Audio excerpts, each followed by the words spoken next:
Good afternoon, everyone. I'd like to welcome to a public council meeting where we're going to discuss additional residential units, but first we have some business to take care of. Please be advised, North Frontenac council meetings are recorded. By attending a public meeting of council, you are consenting to your image, voice, and comments being recorded. Members of council, staff, delegates, and attendees are advised that they may be subject to legal action if their actions result in inappropriate and or unacceptable behavior or comment. Okay.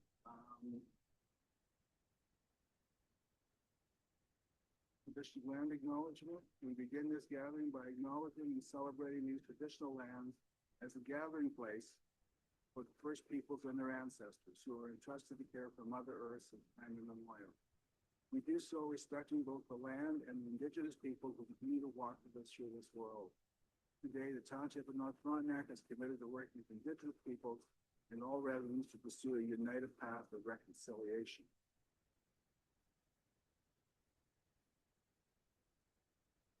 So the procedure for today's meeting is under the Planning Act and it respects the proposed amendment to the Township of North Frontenac official plan and zoning bylaw.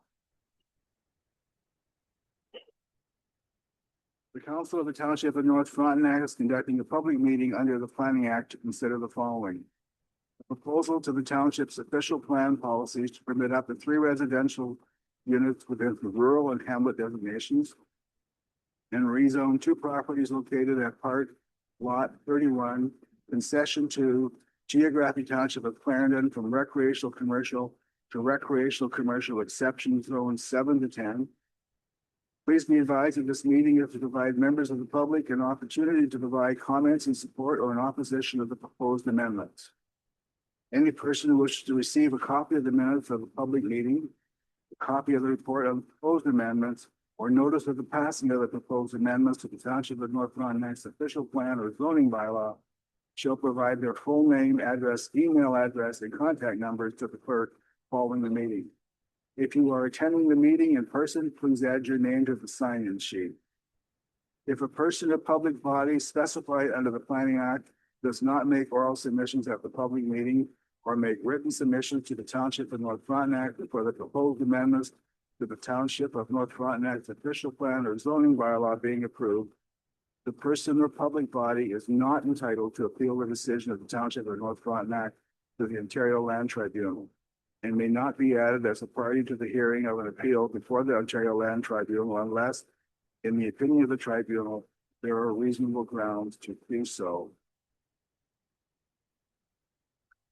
The agenda for this particular meeting is, we need to approve it, but it's a little different. There are 2 issues, and the second item is the zoning bylaw, and it says we don't do that at 5 o'clock. And it's because that was set up originally, and then notice we go to the public, and we added the official residential units. So we'll through the ARUs and then at 5 o'clock. We will, if we have to release us, we will. If not at 5 o'clock, we switch over to the zoning. Approval of the agenda, Brooke.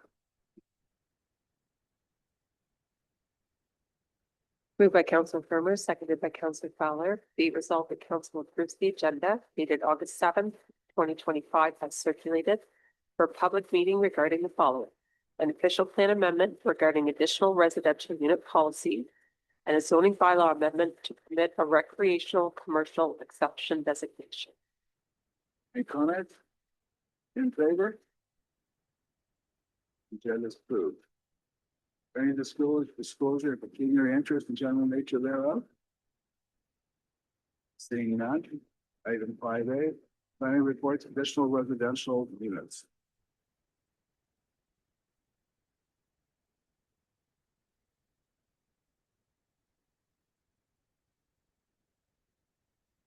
Moved by Councilor Fowler, seconded by Councilor Firmer. Be it resolved that Council received the planning report prepared by Dimitri Krilovic, Project Manager, Senior Planner with the County of Frontenac, including proposed policies related to additional residential units, and thanks him for his time spent today. And that a final draft of the additional residential unit policies will be provided to Council for consideration at a future meeting.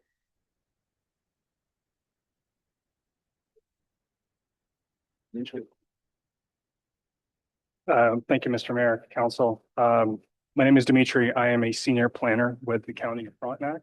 The county, of course, provides day-to-day planning services for the Township of North Frontenac.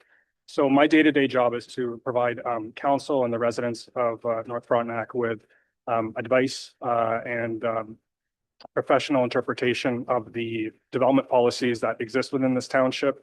I also review development permit applications and zoning bylaw amendments and anything to do with planning matters. So that's kind of who I am. The purpose of this public meeting is regarding an official plan amendment. And what that means is the township has initiated a process to amend their policy to permit additional residential units on rural and hamlet lots within the township. What this portion of the process does not deal with is the technical aspect that's typically dealt with through a zoning bylaw amendment. That comes after. The purpose of this meeting is to present our first version of these additional residential unit policies for public input, for council input. We will then take that information back to us, make edits if edits are required, bring it back to council. Once that policy is established, then we establish the zoning, and that's really the technical implementation of how this is all going to look like. So setbacks, stuff like that. So the purpose of this official plan amendment is to simply permit up to 3 residential units within a rural and hamlet designation of the official plan. The statement of intent, so the idea behind this official plan amendment is to address housing needs by increasing the supply and variety of housing options, and also ensure that ARUs are properly serviced without affecting neighboring properties, and also, of course, to protect the natural areas and the natural heritage features within this township. So the overall goals that we set out for ourselves when we created these policies are to provide a variety of housing options, to increase the housing supply through, gentle density or what have you, to ensure that ARUs can be serviced appropriately without impacting neighboring properties, and to ensure that natural areas and natural heritage features are protected. So an additional residential unit is defined as a self-contained residential unit located within the same lot as the primary dwelling. What self-contained means is that the ARU must have its own kitchen, bathroom, living space, and sleeping area. And ARUs can take various forms, such as detached structures. So they can be structures that are separate from the primary residence on the property. They could also be attached to the structure. So in kind of like a side-by-side scenario or out to the back. They can also be basement units or units on the second or third story of a building, for example, and then a combination of the two. So I think it's important to place these policies that I'm going to present later on in this meeting into the context of the land use framework that exists both within the province as well as in the township. So in the next few slides, I'm just going to go over some of the obligations and permissions that are provided to us by the Planning Act, as well as the policies that really guide the work that we as planners do, and the permissions that municipalities have to plan for development on the lands within their jurisdiction. So the Planning Act is the law. So this law allows municipalities to regulate lands within their jurisdiction. There are sections within that Planning Act that specifically allow municipalities to pass official plan policies that permit up to 3 residential units on all lots by restricting appeals of such policy. So the government, province of Ontario says, municipalities may pass bylaws or may pass official plan policies to permit up to 3 residential units, and those policies cannot be appealed. But there's some caveat to that. That specific policy states that you are permitted to pass an official plan that permits up to 3 residential units in one house, or 2 residential units that are either in one house or attached to one another, with one additional one in a detached structure. So that is kind of like if you pass an official plan policy that permits that type of makeup, then those policies cannot be appealed to the Ontario Land Tribunal. The Planning Act also provides the authority to municipalities to prohibit use of additional residential units in areas outside of what are called urban residential lands. Urban residential lands are specific terms that are defined within the Planning Act, and generally what they are lands that are serviced by both municipal water and municipal sewer. There's again caveats to that, but in short, there's no urban residential lands as defined by the Planning Act in North Frontenac. So what this basically says is we're allowed to pass policies to allow for up to 3 residential units, and we're allowed to restrict where residential units can be within the township. So the provincial planning statement is like the overarching policy, and this forms the baseline of all policy work within the province. These are like the obligations that the province sets out for each township, and they say you must do this. And when you plan certain things or create certain policies, these are the minimum requirements that you need to put in your policies in order to be compliant with the provincial direction. So the province sets out their direction through the provincial planning statement.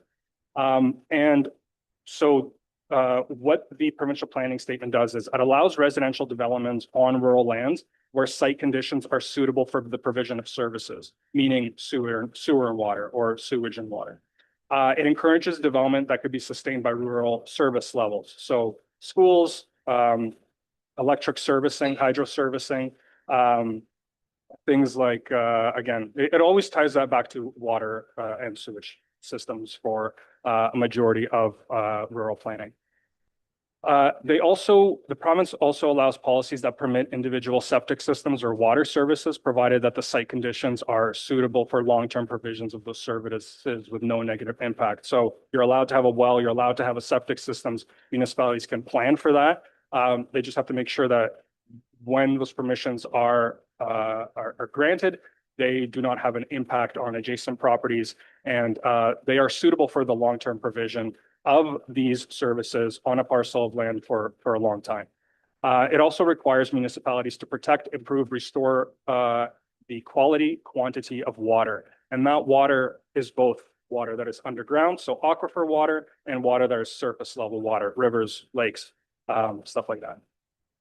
The county official plan is a more local policy. It feeds some of the policies from the provincial policy statement and creates a more tailored approach to this region as a whole. So the county official plan applies to all townships, and it basically sets a minimum standard across the region. And what the county OP says is that municipalities are permitted and are actually in fact required to create policies that permit a second residential unit.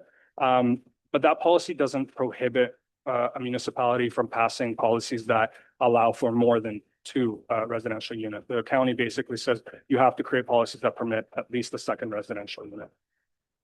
The county official plan, just like other official plans within this region, both upper tier and lower tier official plans, so county and local level, recognize the waterfront area as any lands within 150 meters or 492 feet of a water body, plus minus.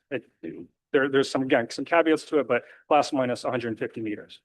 The county OP also states that individual on-site sewage service and individual on-site water service are permitted, provided that site conditions are suitable for long-term provisions of such services and ensuring no negative impacts on adjacent lots. The Township of North Frontenac is the township's vision. So both official plans are developed with public input. These plans basically set out the direction for planning staff, for council, and this is really the development strategy or the overall vision that is set by the residents of a municipality to for all land use and development decisions. So the official plan permits a variety of housing in hamlet and rural zones. It permits garden suites. So garden suites is an interesting concept. It's been around for a while, but what it is, it's just a temporary residential arrangement for about 20 years that requires an agreement. Kind of outdated rules at this point, frankly. It requires servicing on all it requires that servicing for all residential uses to not have impact on adjacent properties. So you can have private services but without impacting adjacent lots. That's kind of like the theme that prevails rural planning throughout the province and like the framework, the provincial framework in the province. The Township of North Frontenac OP also permits tiny homes as an alternative to method of housing, and that's been the case since 2017. And that's defined as a building that's less than 37.2 square meters or about 400 square. It also allows individual services. Again, I'm not going to repeat that, but you get the idea. The OP also identifies the waterfront area of any lands within 150 meters of a water body as the waterfront area. The OP specifically states that settlement areas, so like hamlets, near the waterfront are not part of the waterfront area designation. The township official plan also sets out special policies for lake trout lakes and at capacity lakes. And what that section generally states is that, first of all, we need to pay special attention to development within the proximity of an at capacity lake.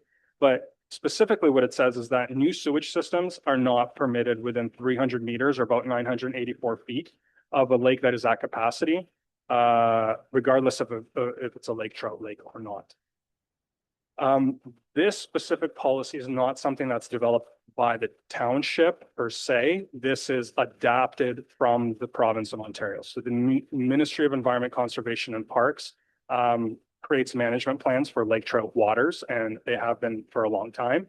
And one of the minimum requirements that province looks in all townships is this specific policy. So this 300-meter setback for all new sewage systems on at capacity lake trout lakes exists throughout the region and any region that has at capacity waters and lake trout waters.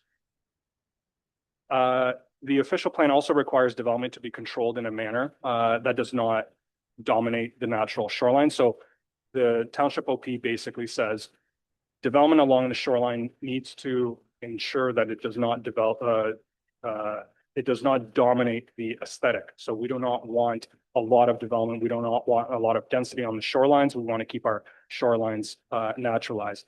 And the OP also continues on to say that that limiting the density of building construction in the waterfront area is, in fact, an important in protecting the character of the lakes and rivers in North Frontenac. It goes on to speak about the factors that affect waterfront character, such as number of structures, setbacks, shoreline, vegetative buffers, height, size. So anything really to do with development, the shoreline that can be seen better. The township zoning bylaw, like this, is the tool that takes these policies and actually implements them on the ground. So when we review a development permit application, we use the zoning bylaw to assess a development application. If somebody comes in to amend the zoning bylaw through a minor variance or a zoning amendment, we rely on the policies of the official plan, but the main vehicle by which we assess development is through the zoning bylaw. The zoning bylaw, again, permits tiny homes as single detached dwellings, and it has since 2019 in all zones that permit residential uses. It also permits secondary dwelling units in the following zones: residential multiple, hamlet, rural, limited service rural, rural cooperative, and general commercial. The zoning bylaw also does allow for secondary dwelling units, but there's a restriction.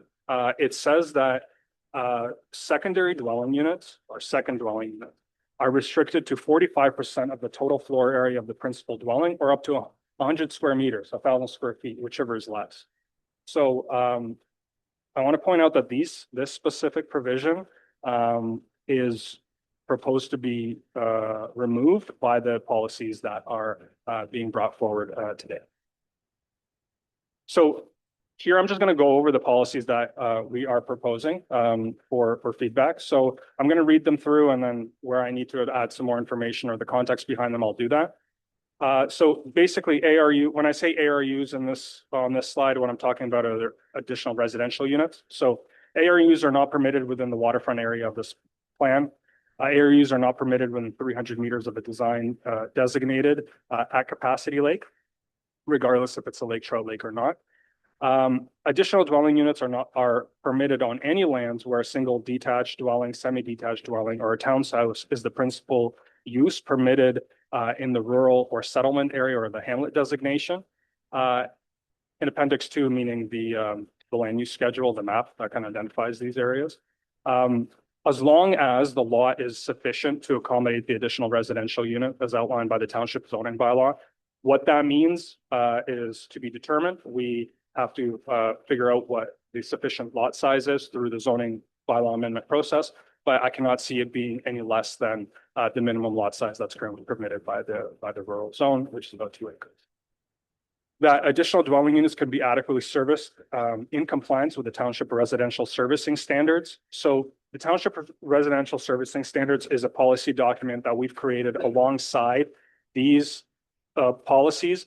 And what that does is it really sets out the type of criteria one must meet in order to demonstrate that an additional well or an additional residential unit that's drawing from the same well, first of all, has enough water to provide the services to the people that are going to be living in these additional residential units, but also to make sure that it's not impacting adjacent wells in the adjacent area. So making sure that we're taking care of the aquifer. These have been developed, talk about this later, but these have been developed with a consultant and they are in line with provincial guidelines. So these are guidelines that are set out for this type of thing. The property contains no more than a total of 3 residential units. That's self-explanatory. 3 residential units on one property maximum. A sleep cabin or a loft above a garage does not fall under the definition of ARU. Both sleep cabins and loft aboves are just seen as extra accommodation space. So they're essentially a bedroom with maybe a room for like hanging out or whatever, but there's no, they sometimes have bathrooms, but there's no kitchen. There's no wash facility. A garden suite, which I mentioned earlier, is considered a residential unit under this policy. So you wouldn't be able to say, well, I've got I'm going to build 3 residential units, and then on top of that, I'm going to do a garden suite. So the garden suite falls under the definition of additional residential. So here, we've kind of taken the policy that I mentioned, or the provision that I mentioned regarding the size restriction in the zoning bylaw. This is the line here that's going to modify that. So basically, if an additional residential unit has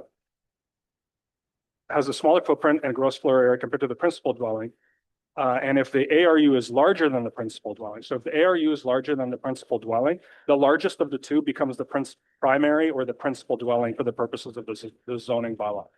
It doesn't really, what that is just a game of definitions. So what's the primary residence on the property? This policy says it's the largest structure. It doesn't have to be, what we're saying is you could build an additional residential unit that is larger than the current home on the property, except that additional residential unit is now going to become the principal residential unit. The lot also has a direct access from a year-round maintained public road or a private road within an approved plan of condominium, or in a private road that's been constructed through the township's private lane standards that's maintained year-round. I mean, this is what we're trying to achieve here is making sure that emergency services can access these additional residential units, but also there are a wide variety of private lanes in this township. Some of them are in very, very good conditions. Some of them are not in as good condition as others. And what we did not want to do with the blanket permission is put an unnecessary amount of burden on those private lanes that do not meet the township's private lane standards, because it would create issues for emergency vehicle access, and it would create issues for the people that live on that private lane and the way that they maintain that private lane. And we also want to make sure that if an additional dwelling unit is built or a residential unit is built, that it complies with the natural heritage or the natural hazard section of this plan. So you can't build within a floodplain just because it's an additional residential unit. All residential units should be treated the same. The policy number 4 states that any application resulting in the creation of a new lot of record that has the effect of separating an additional residential unit from the principal dwelling must demonstrate that the ARU can be serviced with its own well and septic system and can meet all the policies outlined in the lot division policies of the official plan. The purpose of this policy is to make sure that people are not, there are situations sometimes where we cannot approve severances for one reason or another. What we don't want to do is get into a situation where somebody builds an additional residential unit, then you have two residential units, and then use the existence of the additional residential unit as a way to get around the lot division policies. So this makes it clear that it doesn't matter if you have an additional residential unit or not on the land, your lot division is still going to be treated as a lot division, as if that ARU was not there. And the final policy is that ARUs are properly addressed in accordance with the township civic addressing policies as amended from time to time.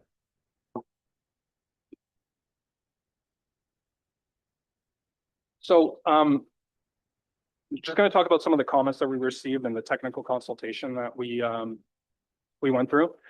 We discussed these policies while we were drafting with them with the Ministry of Environment, Conservation and Parks.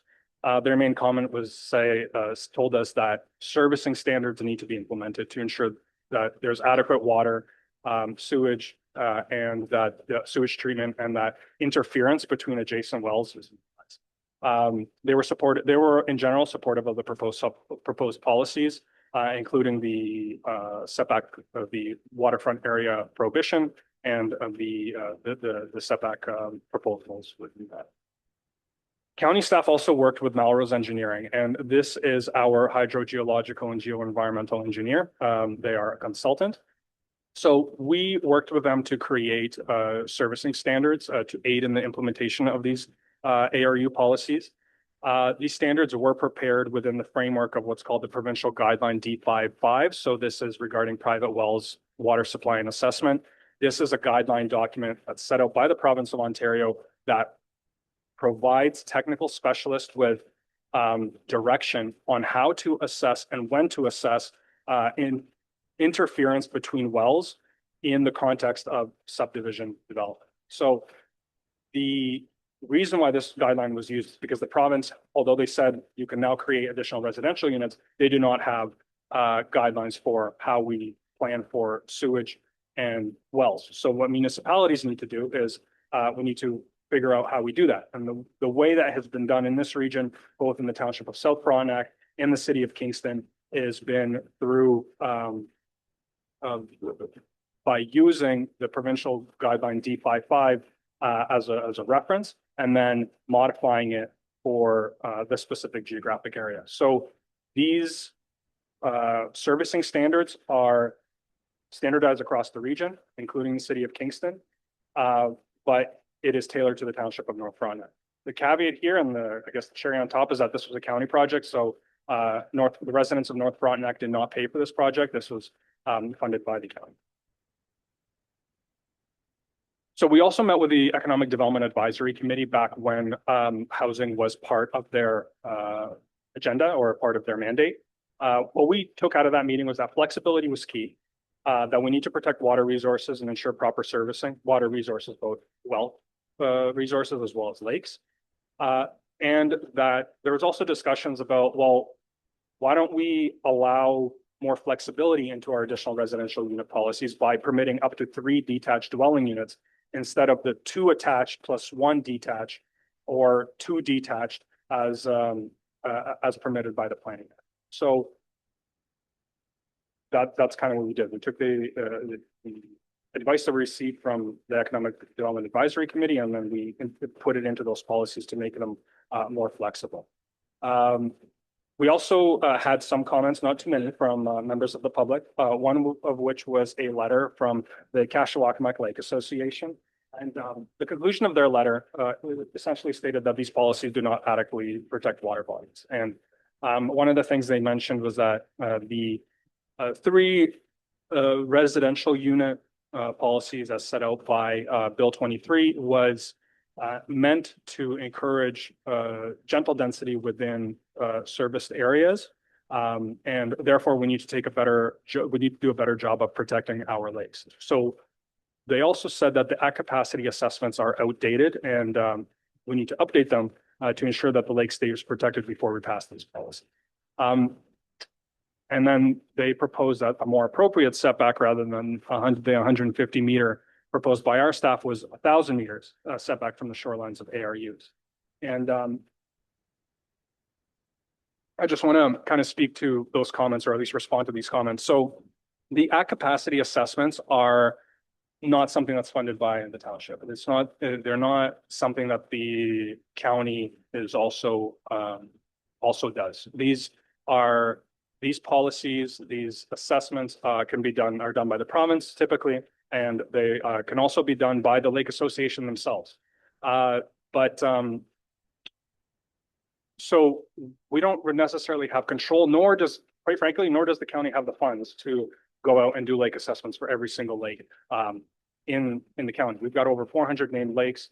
Doing an at capacity assessment for every single one is cost prohibitive. They also, in that letter, they proposed a 1,000-meter setback from shorelines for ARUs. I respect that, because what it speaks to is we need to protect our waters. And I agree, we do need to protect our waters. The thing is, so what you will see is, so in my presentation, I built up the policy framework that formed the foundation for these official plan policies. So what I'm saying is that the 1,000-meter setback is not necessarily something that is an agreed upon metric within the land use planning world. When we look at waterfront area policies in general, all townships pretty much consider the waterfront area as any lands that exist within 150 meters of a lake. That is an established and a standardized approach to lake protection. It's a standardized approach to also natural heritage assessment. When we look at impact on provincially significant wetlands, for example, the setback that triggers environmental assessment from provincially significant wetlands is 120 meters. So the 150 meters actually goes a little bit beyond that. So the 150-meter setback is something that's been established through scientific discourse. It is also something that's been established through the land use planning framework that we operate within. So that is the basis of our recommendation for what constitutes a waterfront area. I know there's also some discussions about the travel distance between lakes and how far it is to that 150 meters is only a 2-minute walk from the lake, whereas 1,000 meters is about a 10-minute walk. So I think, I mean, that's a fair point, but you have to remember that the official plan attempts to limit two things. Number one, density along the waterfront, so buildings along the waterfront. Number two, impact from septic systems, right? And 150 meters of setback of separation for a lake that is not at capacity, that is not a lake trout lake, is seen as adequate protection for the protection of lakes, as far as our discussion with MECP goes, and the documents that we've reviewed to date. So we've also ran these, I want to reiterate that we ran these policies regarding the 150-meter setback and the 300-meter setback for at capacity lakes by MECP, and they certainly had no concerns with that.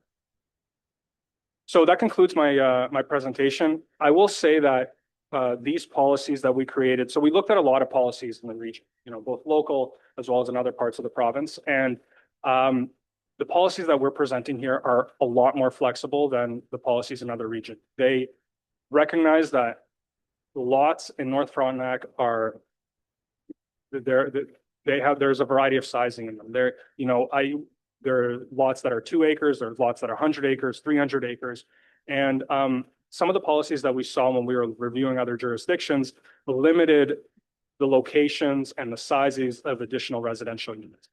We kind of took that away because we felt that given the diversity of the parcel fabric in this township and the complexity of site development, it may not necessarily always be appropriate to arbitrarily limit development envelopes for additional residential units to a specific area, like some other jurisdictions have done. So our policies are a lot more permissive when it comes to where they can be built, how big they can be, whether or not they can use their own well or a shared well. What we're trying to do is protect adjacent wells, give flexibility so that people, if they wish to build additional residential units, they could do that without meeting arbitrary restrictions that will prevent them from doing so. So anyway, I kind of hope that this provides some clarity to what these policies are. And what I'll do now is I'll take questions, I'll take comments, I'll answer the questions that I can today, but I'm going to be keeping notes of everything. And when I will respond to all of the comments and questions and concerns raised through a future planning report that will be presented to council for their consideration in the adoption of these official plan policies. Thank you. Thank you for your presentation, Dimitri. Are there any questions from anyone in the council chamber? Or anyone wish to make a comment on this?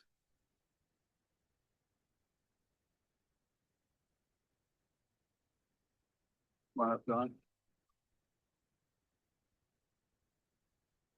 State your name and let's hear your comment.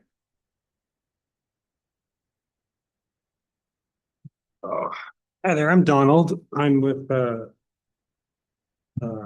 local news company here as well. I've been covering this stuff for a little bit. I'll save this question. I think it's a bit more complicated. I'll save it for later. Right now, though, say a house is built or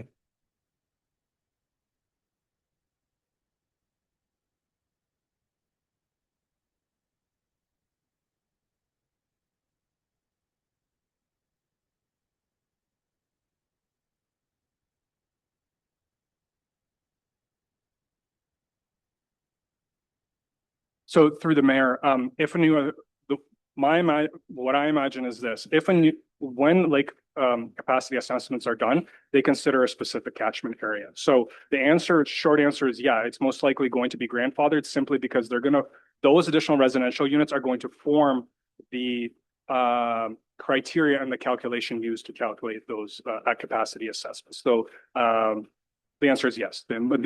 Most likely there will be permitted as grandfathering uses. I do not see any legal mechanism that would permit in general the removal of things that are already existing because of new policies coming into play. So Dimitri, to Donald's point, can we revise the plan then be definitive about this? So it says if you have this occurs, that it's grandfathered in and doesn't have to be moved. Is that appropriate? I think I will consult with MECP on that, but I think if the answer is yes from MECP, then I don't see why we couldn't add that to the policies if that's what you think is appropriate. I'm thinking what happens down the road. I think it's a good question. What happens down the road 3-4 years from now? Or maybe the council completely changed. Who knows? Anyway, Ronald, you have any other questions?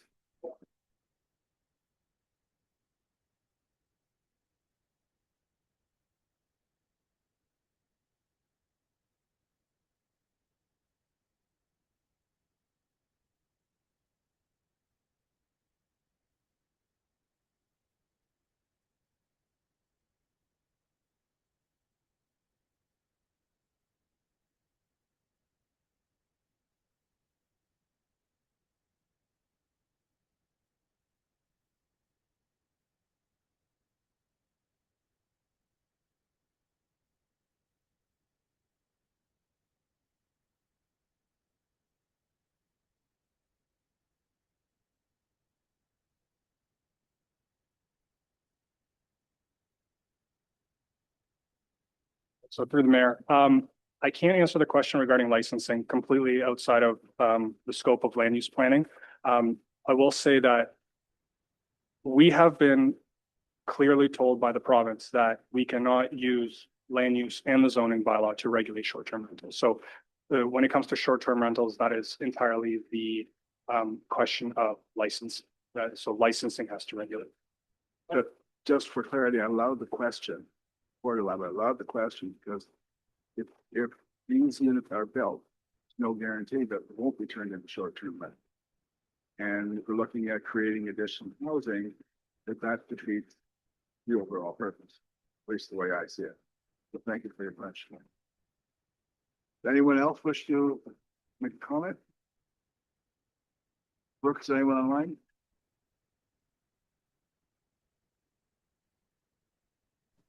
Go ahead, Jim. Hang on, no, Andrew, we have some online. When we're done, we'll come back to you. Hi, I can speak now. Yes, please. Hi, it's Jim Wilson. I'm on Cash and I had sent in a letter on that 10-minute walk and I wanted to explain my position a little bit. And thank you very much, Dimitri, for your presentation. You know, my view would be we are the Land O'Lakes. I don't know if there's another Land O'Lakes in Canada. Maybe there is. We don't need to follow what other municipalities have done 150 meters from the waterfront. This North Frontenac, it is the Land O'Lakes. It's everything we have. It's our crown jewel. I would take no chance here about opening up. I think it was somebody actually said in the, maybe in Facebook or whatever, sort of a back door to lake development. You know, 150 meters. If you, I happened to do a trip to BC a few years ago, and you see the lakes, interior lakes in BC that's developed hundreds and hundreds of meters around the lake. People want to be close to the lakes. If we open up an opportunity for this to happen, 98% of people will never do it, but there'll always be something that sees this as a back door. We don't have mandatory septic inspections here. There's creeks all over the place that drain into these lakes. You could be back 200-300 meters with a poor septic, whatever installation, affect the lake. You can, like I said in that note, you can walk quickly to the lake in a few minutes. Why would we do this? If the purpose of this is to really allow a buildup of density in these little hamlets, great, let that happen, but don't put our crown jewel here at risk. It's, I'm passionate about it.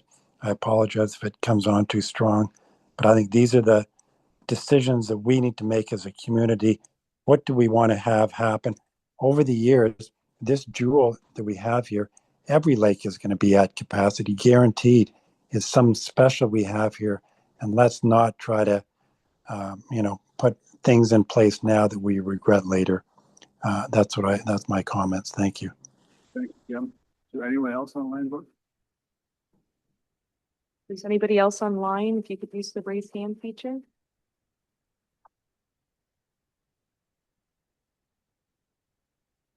Andrew?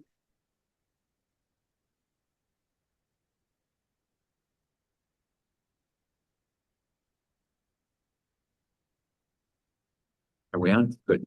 Hi, I'm Jim Getman and I'm a cottager on Palmerston Lake. I'm confused about the rural hamlet designation, and we're talking about setbacks from the lakefront. And unless waterfront properties get rezoned, then this isn't applicable to lakefront properties unless they get rezoned to rural hamlet, if I understood the original intent of this. Through the mayor. So that's correct. The official plan land use schedule. So it's a map that identifies lands. In this township has a buffer of 150 meters around all the named lakes, all the major lakes that meet the criteria of a lake. And then that map is then used to create the zoning map. So pretty much a majority of the waterfront parcels in this township are designated waterfront, or they are zoned as such. So the zoning is not going to permit additional residential units on lands that are designated as waterfront areas. So yes, your understanding is correct. Unless a currently waterfront zoned area is deemed to be rural or hamlet for whatever reason. That's correct. Thank you. Thank you, Jim, and I apologize again. You and Andrew mixed up all the time, so. Okay, I won't tell you. Ladies, there's It's chairs over here if you like. Is anybody else? Yes, sir.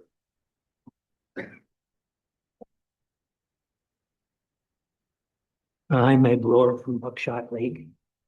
I just wondered, Dimitri, if in this 150-meter setback, do you know if topography was considered in it?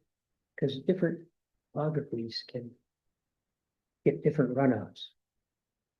Yes, very, very good question through the mayor. So the 150-meter setback is based on horizontal distance.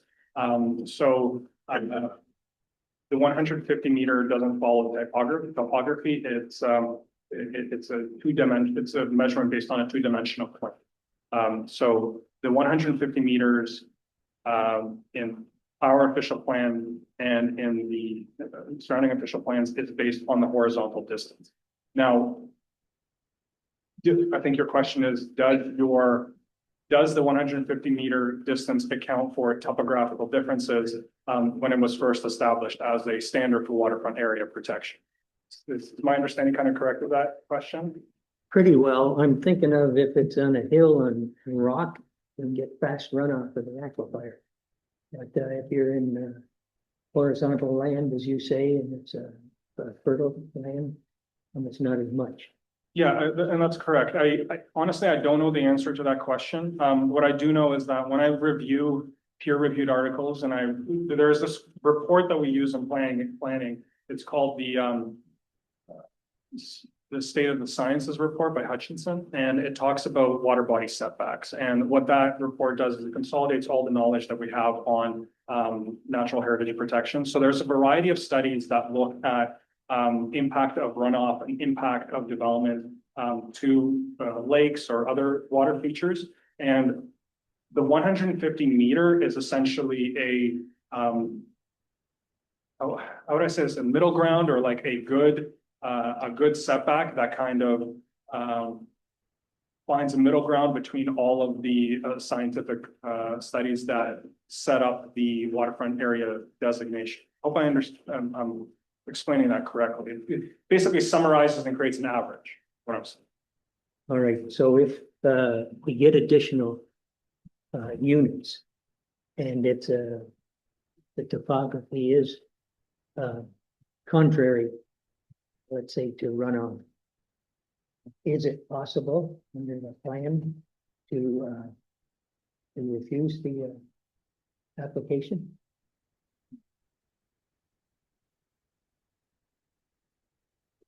I think the answer to that is no, because that would be conditional, what's called conditional zoning. Because province has told us that we cannot use conditional zoning. So what conditional zoning is, it says you're allowed to build somewhere that is 150 meters unless that 150 meters has a specific type of slope, then you have to build further. So we cannot use that type of language in our zoning bylaws. What I think, the way that I will answer this question is to state that the most important thing that comes to lake front protection is ensuring that we have an adequate vegetative buffer along our lakes. And vegetative buffers, they capture the runoff, they slow the runoff down. And the most important thing about protecting the waterfront isn't necessarily the slope, it's how much vegetation is being retained along the waterfront. And I think I'm just going to leave it there because I'm about to start rambling. Yeah. Thank you. No. Good.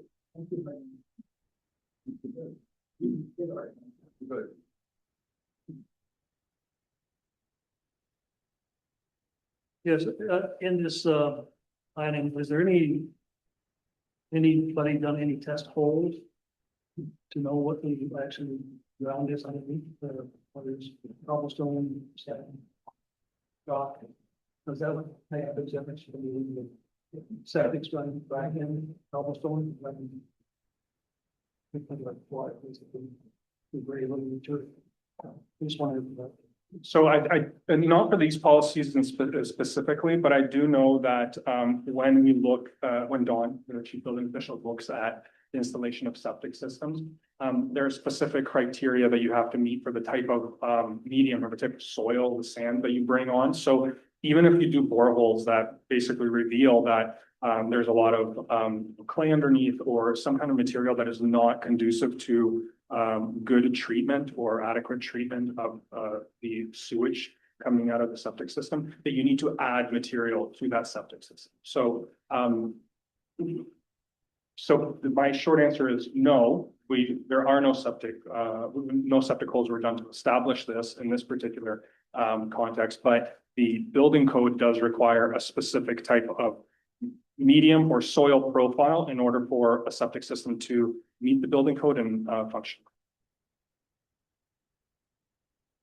Very well, Deputy Mayor. I'm still a little confused about what is allowed and what is not allowed. I understand that what's allowed is 3 residential units in one building on one property, 2 residential units in one building, and then detached on one property. I'm talking about. And what the economic development task force asked for was 3 detached buildings. Is that allowed? I don't see it in here. It's allowed.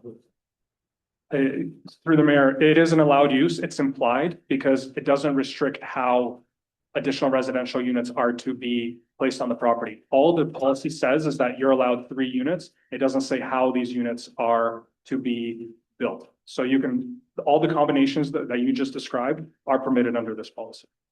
So for example, if a development is proposed in a hamlet on a sufficiently sized lot, a developer could build 3 attached homes. As long as there was sufficient lot space, met all the water well test requirements, and there's sufficient septic capacity. You can build 3 separate homes on a single property. That's correct, yeah. And you wouldn't, there'd be no requirement of 45% of the size. That's correct. That would be that restriction to be removed, at least that's our proposal. Thanks, that clarifies. Councilor Fowler.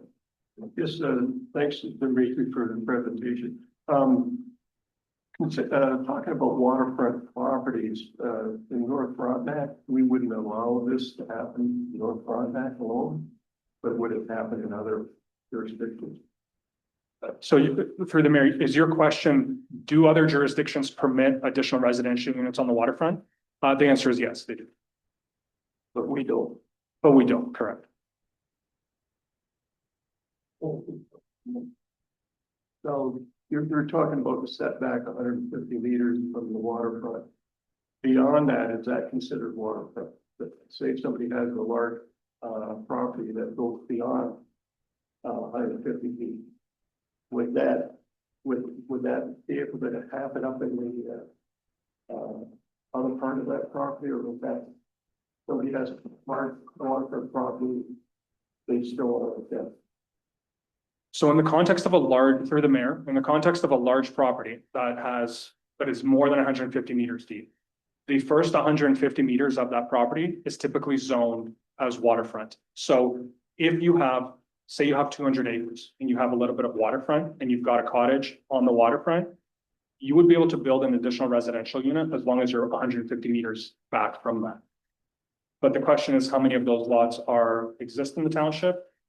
Are they on private lanes, or and what condition are those private lanes, and are those lots accessible? That's my answer for that.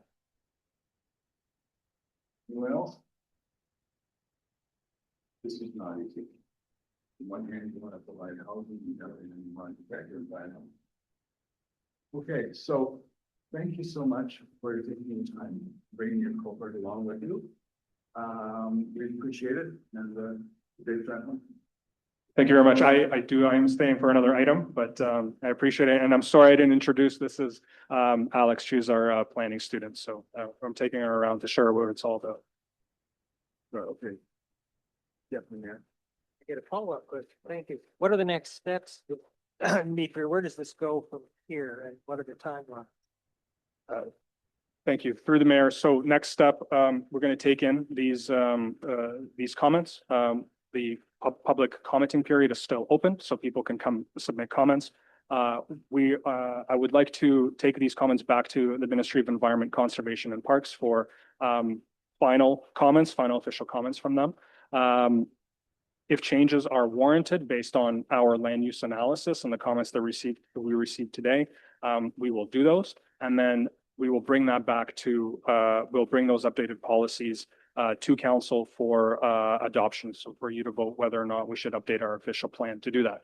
Once that's done, we have to start the work of doing the zoning bylaw amendment to drill down the actual numbers and the technical details associated with this.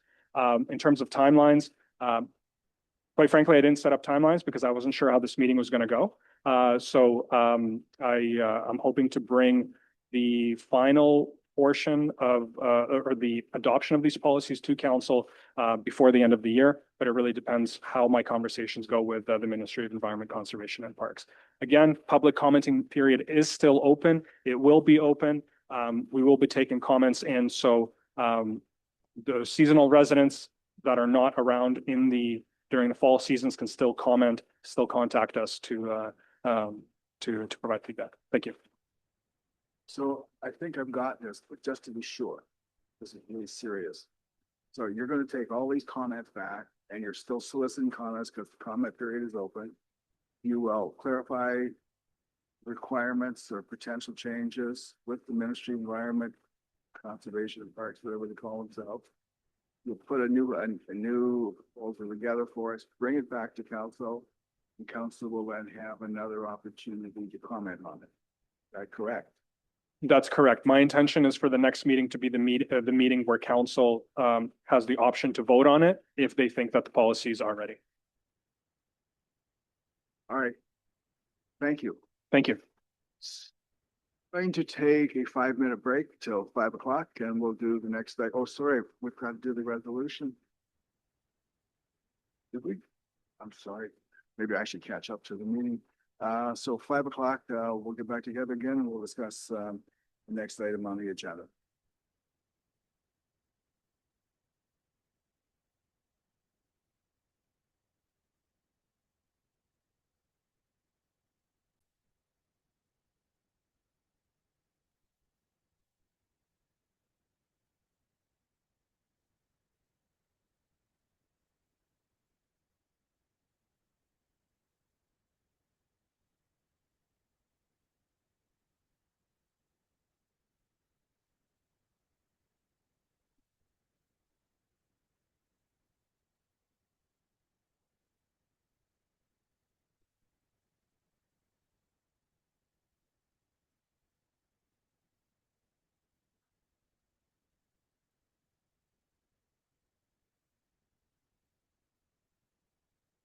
Welcome back, everyone. We'll return to the public council meeting.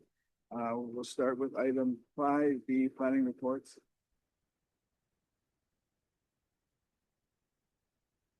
Moved by Councillor Ferber, seconded by Councillor Fowler. Be it resolved that council receives for information the planning report prepared by Dimitri Kurilovich, project manager, senior planner with the County of Frontenac regarding the zoning bylaw amendment application, and thanks him for his time spent today. And that council will consider a bylaw to amend the zoning bylaw at the regular council meeting later today.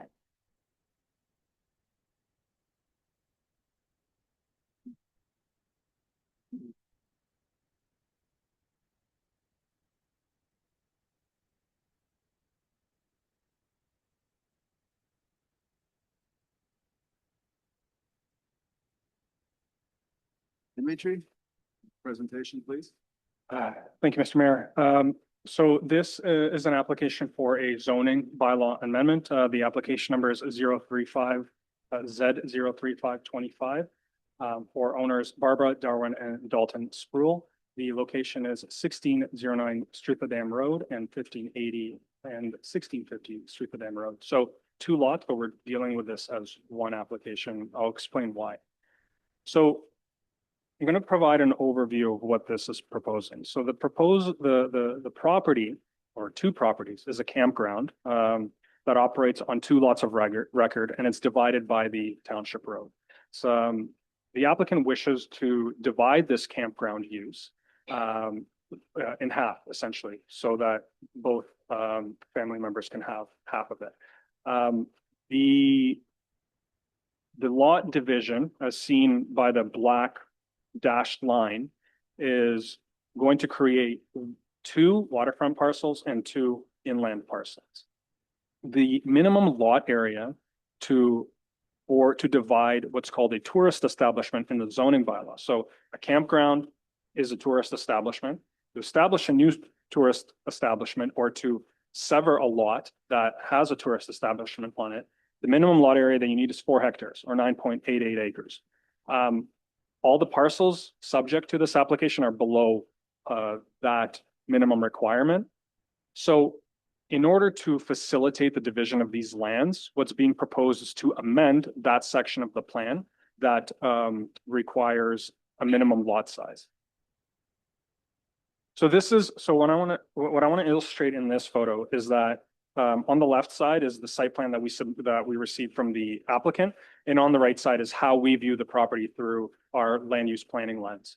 So, like I said, this is a campground. It's one single campground, but that campground exists across 2 properties. So, in their mind, the applicant wants to simply divide the campground. But when you look at it from a land use perspective, the road that bisects this property actually, what it means is that this is 2 lots, not 1 lot. So when you have a parcel that divides one use or like one campground, and that parcel is held in separate ownership, that's called a natural severance. So these 2 lots, even though they're treated as one campground, they are 2 lots of record. This use was established in the 1950s prior to the zoning bylaw or pretty much any land use regulations coming into play. The property is zoned as recreational commercial, recognizing that it is a campground and a commercial use on this property. It sits adjacent and on the south shore of Little Green Lake, and Little Green Lake is an at-capacity lake trout lake.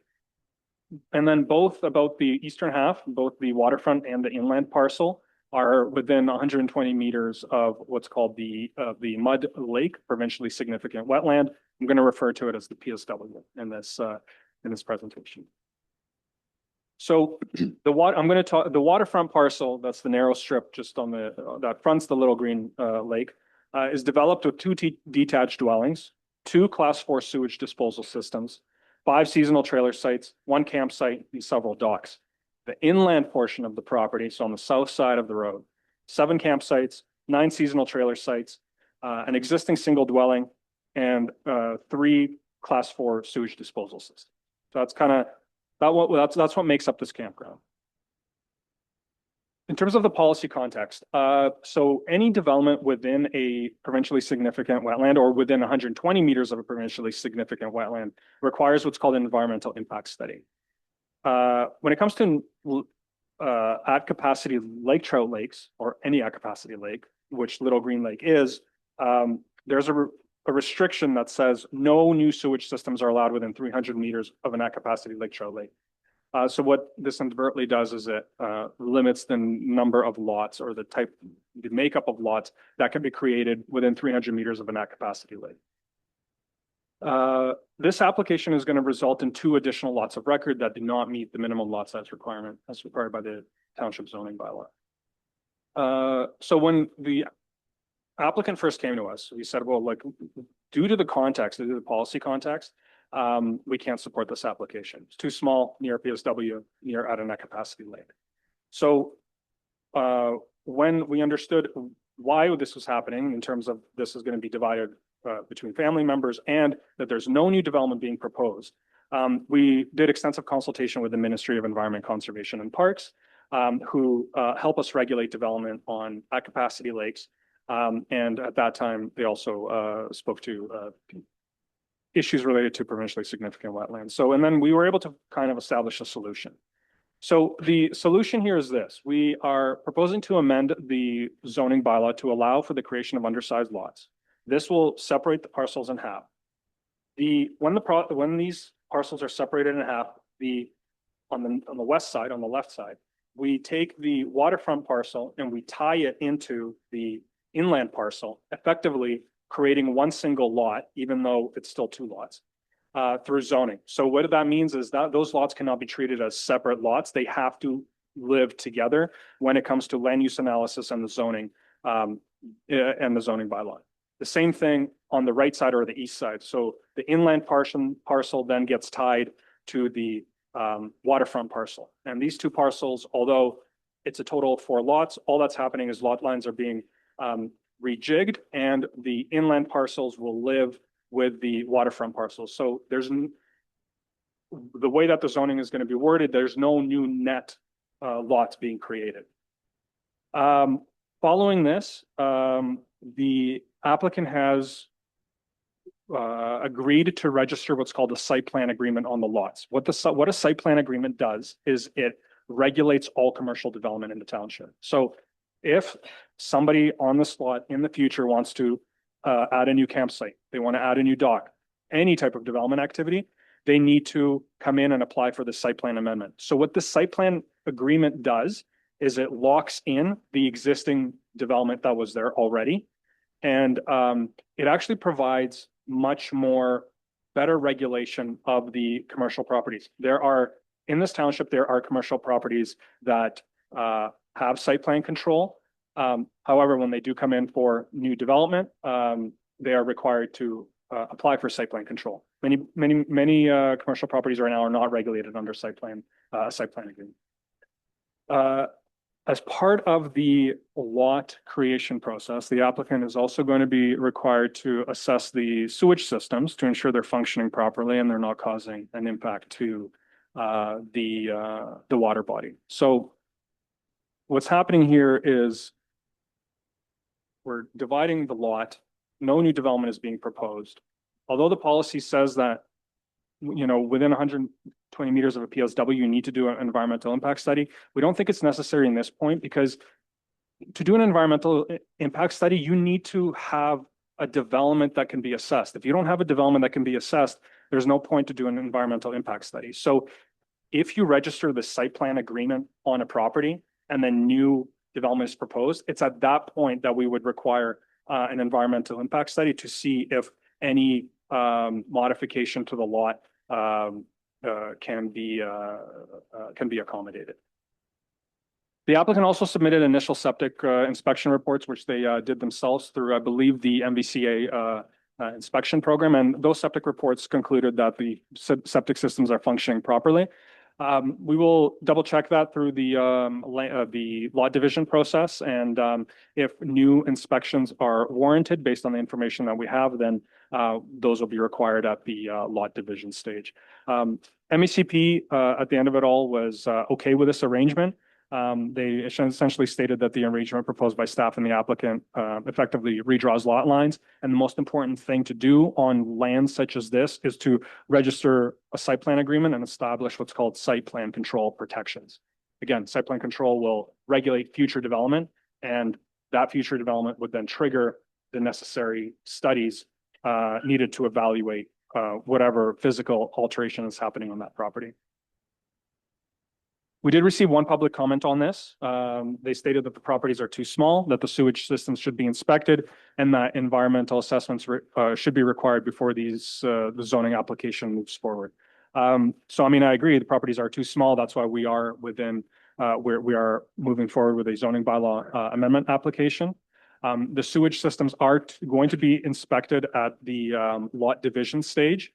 And then the environmental assessments are going to be required if they do any alteration to the site. It makes no sense right now to do an environmental assessment of any kind when you're just redrawing lot lines, because there's nothing to assess. You can assess existing conditions, but that's not really going to tell you or provide guidance whether or not lot lines should be redrawn. What environmental assessments or environmental impact studies do is they evaluate development that's happening on the ground and then provide mitigation measures for how we mitigate that. So that's planning staff's response to those public comments.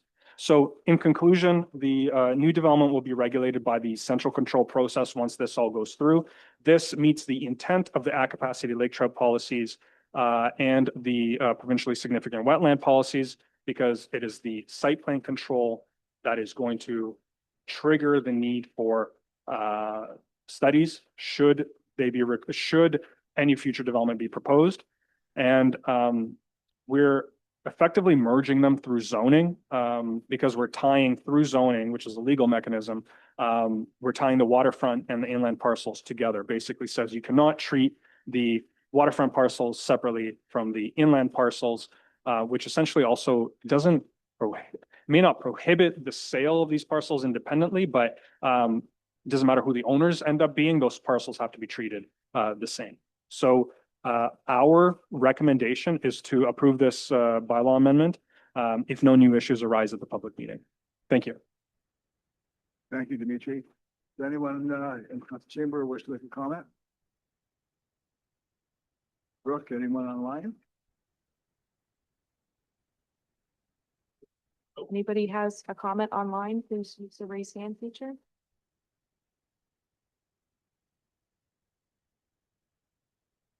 Councilors? Deputy Mayor. First of all, Dimitri, I just want to point out that the one letter you received was fraudulent. It claimed to be from the community where I exist, but it's not. So somebody sent a letter, didn't sign it, so it has to be ignored in my opinion. My question is about site plan control. So I guess a site plan will be created that describes the existing situation of campsites and buildings on the property. Is that correct? Yes, that's correct. Through the mayor. So now you have site plan control in place on these two properties. But my understanding is that site plan control is handled by the clerk now, not by council. So where's the judgment process in that in future requests with changes to that site plan? So through the mayor, I mean, that's a good question. The site plan process is really a technical tool for land use planners, engineers, whoever's involved in the technical aspects of implementation. So it is, you are correct. It's not something that gets approved by council. It is something that gets approved at staff level.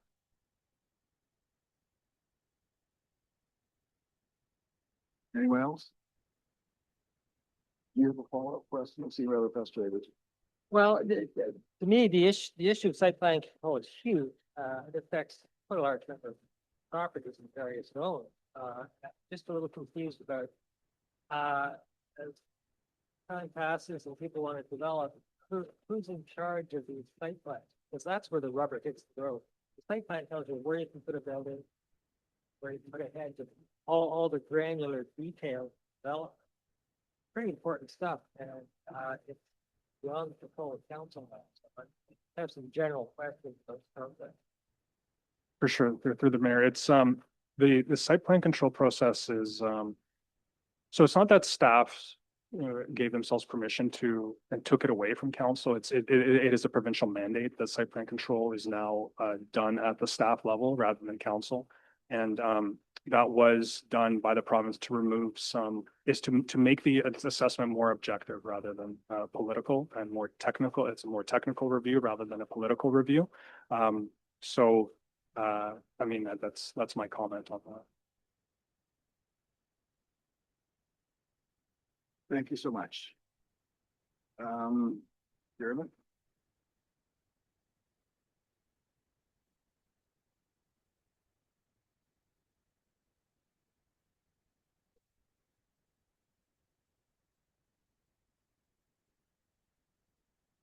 Moved by Councillor Fowler, seconded by Councillor Hermer. Be it resolved that council adjourns the public meeting at 5:21 p.m.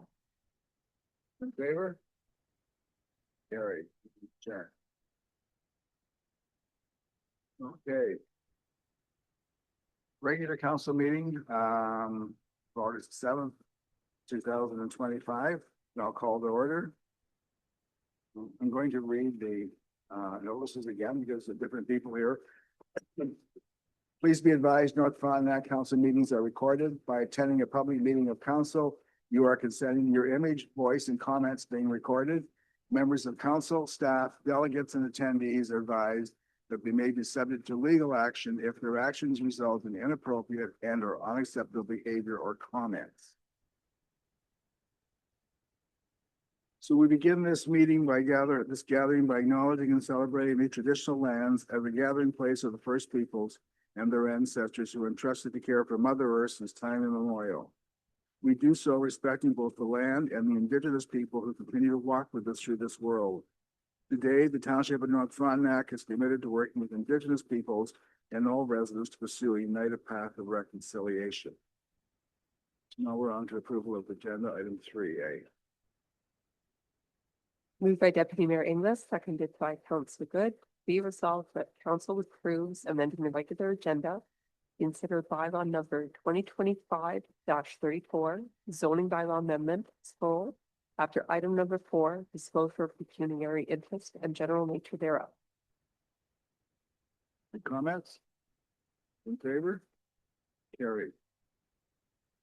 Does anyone have any wish to disclose any pecuniary interest, the general nature thereof? Seeing none?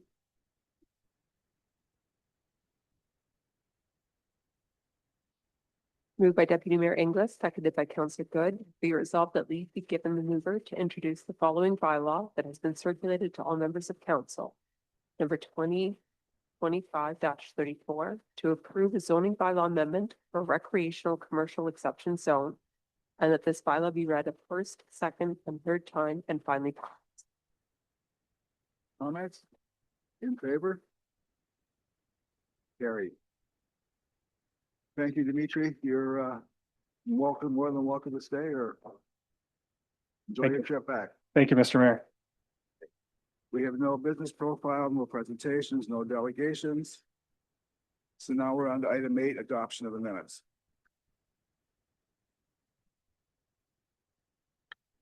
Moved by Deputy Mayor Inglis, seconded by Councillor Good. Be it resolved the council adopts the following minutes as circulated. 1, a regular meeting of council held July 10th, 2025. And 2, a special meeting of council held July 17th, 2025. Do we have any comments? Seeing none, in favor? Motion carried. Business arising out of the minutes. Update regarding official plan amendment for site plan control bylaw.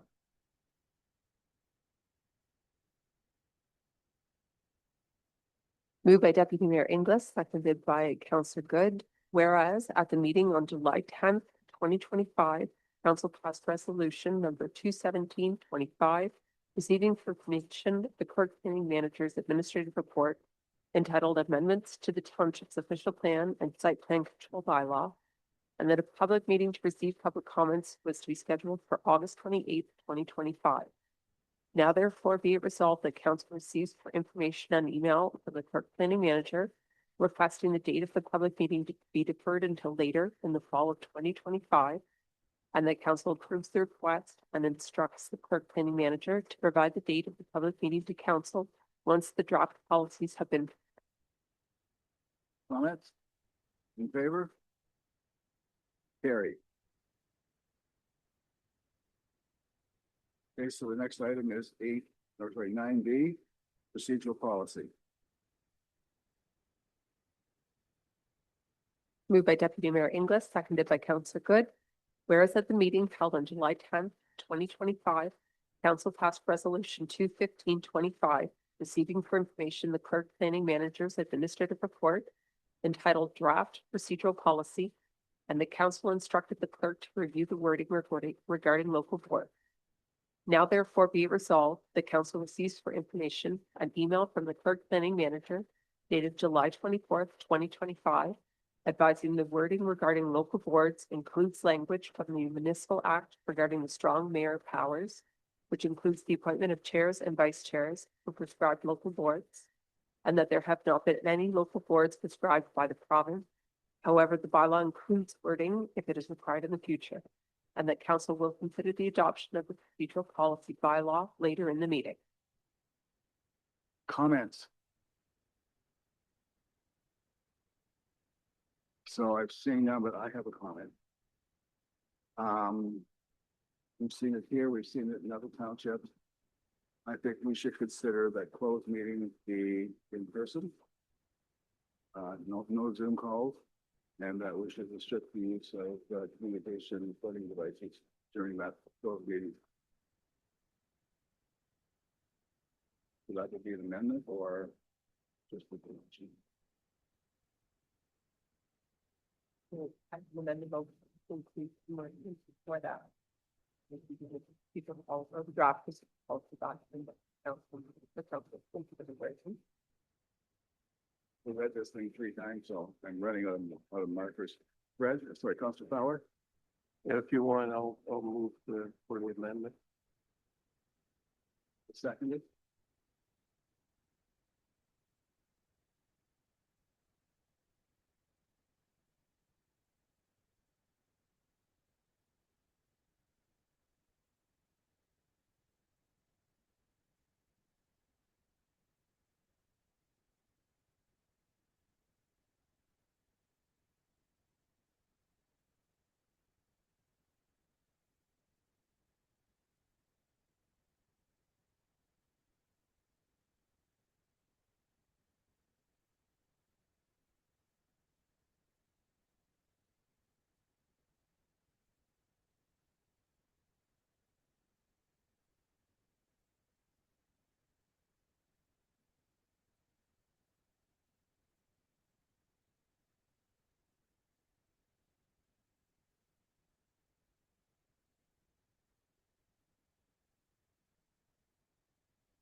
So when we do bring that back about the being present for members of council staff, I would like to, if it's okay, we'd like to keep it so that solicitors, professional engineers, stuff like that could attend through Zoom, just because it may be difficult for them to get here for the actual meeting, if you guys agree to that. Anyone object to that? That's reasonable. Thank you.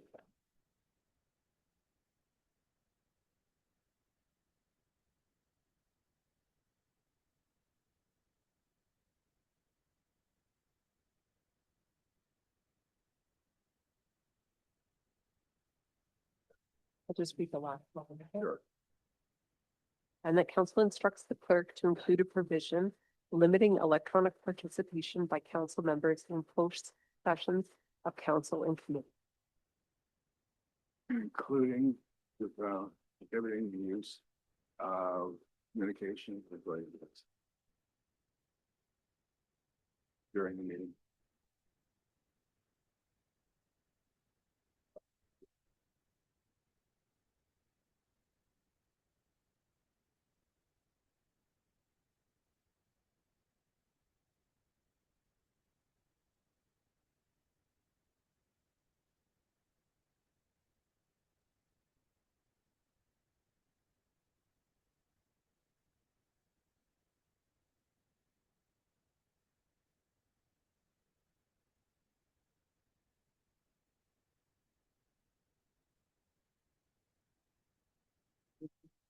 Yes, please. Okay. And that council instructs the clerk to include a provision limiting electronic participation by council members in closed sessions of council and committee and prohibiting the use of electronic recording devices during a closed session. Recording and communication device.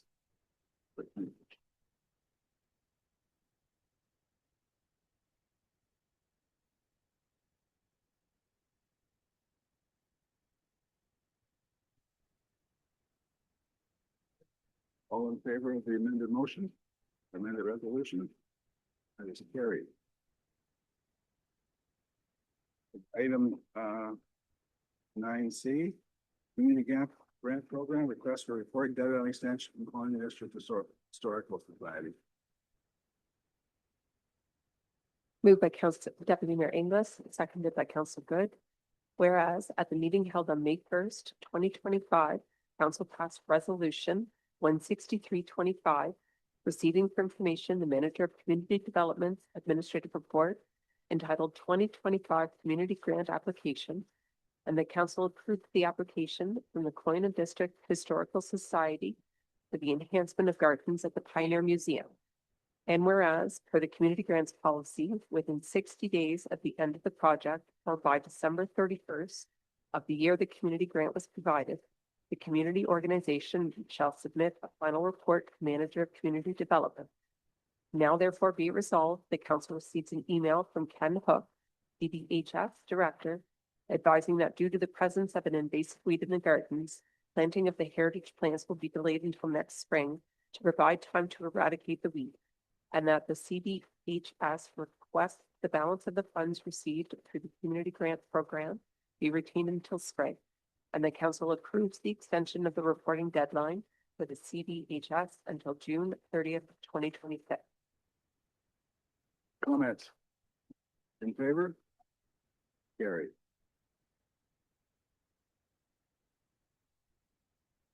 Item 10A, Communications A section. Moved by Deputy Mayor Inglis, seconded by Councilor Good. Be it resolved that council receives for information Section A items of the clerk's administrative report entitled Communications of Interest. Comments? In favor? Carried.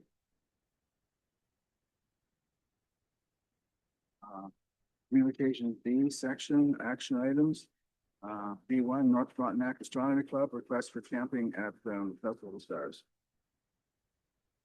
Moved by Deputy Mayor Inglis, seconded by Councilor Good.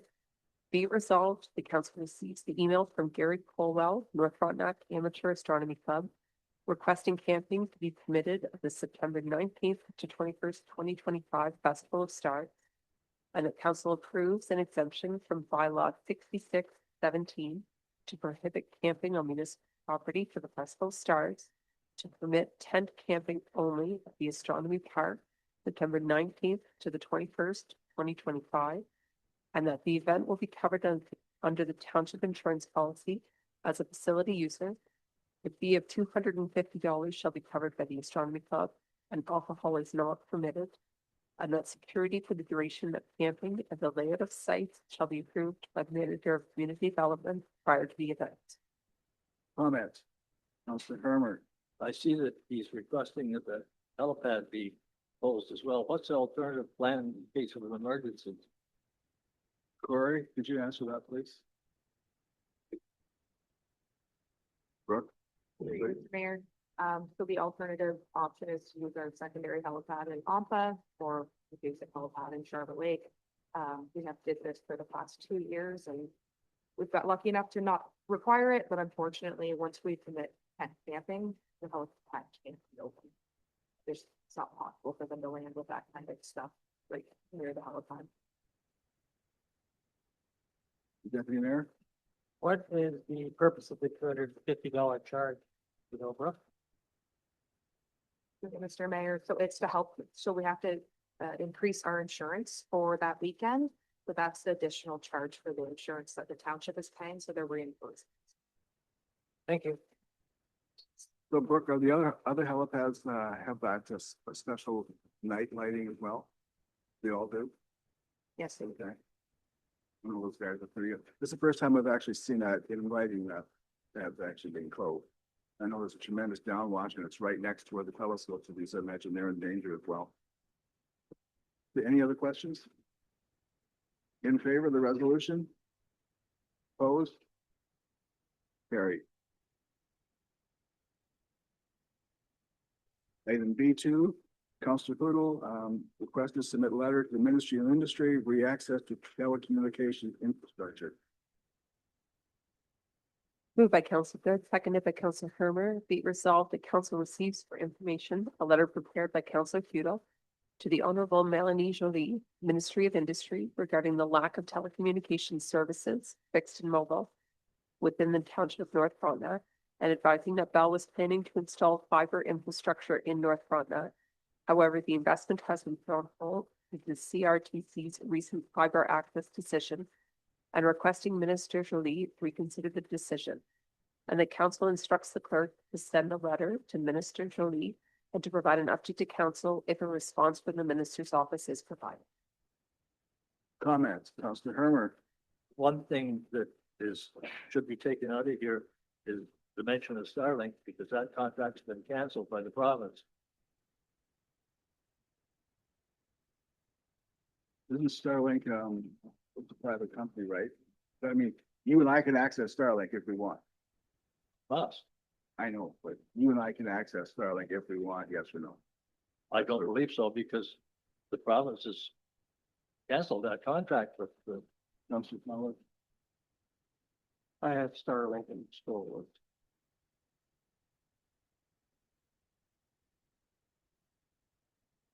Deputy Mayor?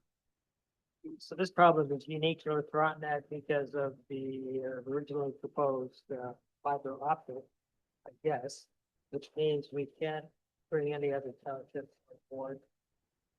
Protest with us, is that the case? I don't know, Roy's not here, so.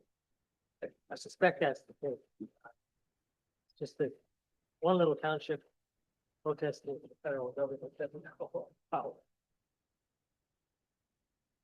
Well, we do have, the mayors of North Frontenac, South Frontenac, and Central Frontenac, and the CAO for the county have a meeting with, Scott Reed, the MP, and, John Jordan, the MPP. Trying to do that biannually. And the first one is at the end of April, or the end of August, and I'll see if I can raise that. Certainly favor second. If so, in favor of this resolution? Gary. Item 11. Appointment of member of council to the Frontenac OPP Detachment Board.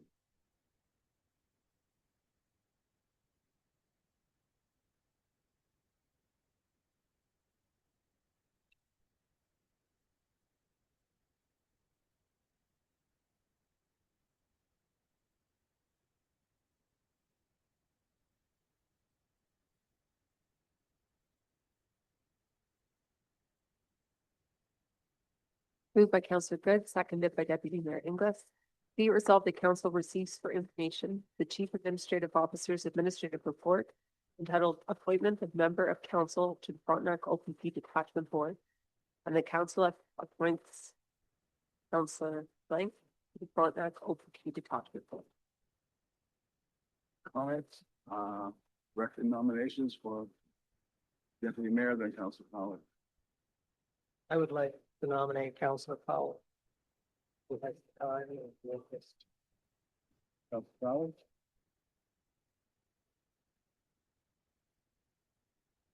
Any other nominations? All in favor of Councilor Fowler? Fowler it is. So all in favor of the resolution as written? Carried.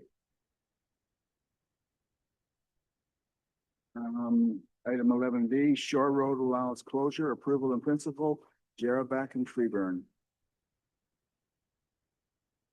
Moved by Councillor Good, seconded by Councillor Ferber. Be it resolved, the council receives for information the clerk planning manager's administrative report titled Shore Road Allowance Application for Approval in Principle, Jerriback and Freeburn, and that council approves in principle the application to close, stop up, and sell part of the Shore Road Allowance as described below.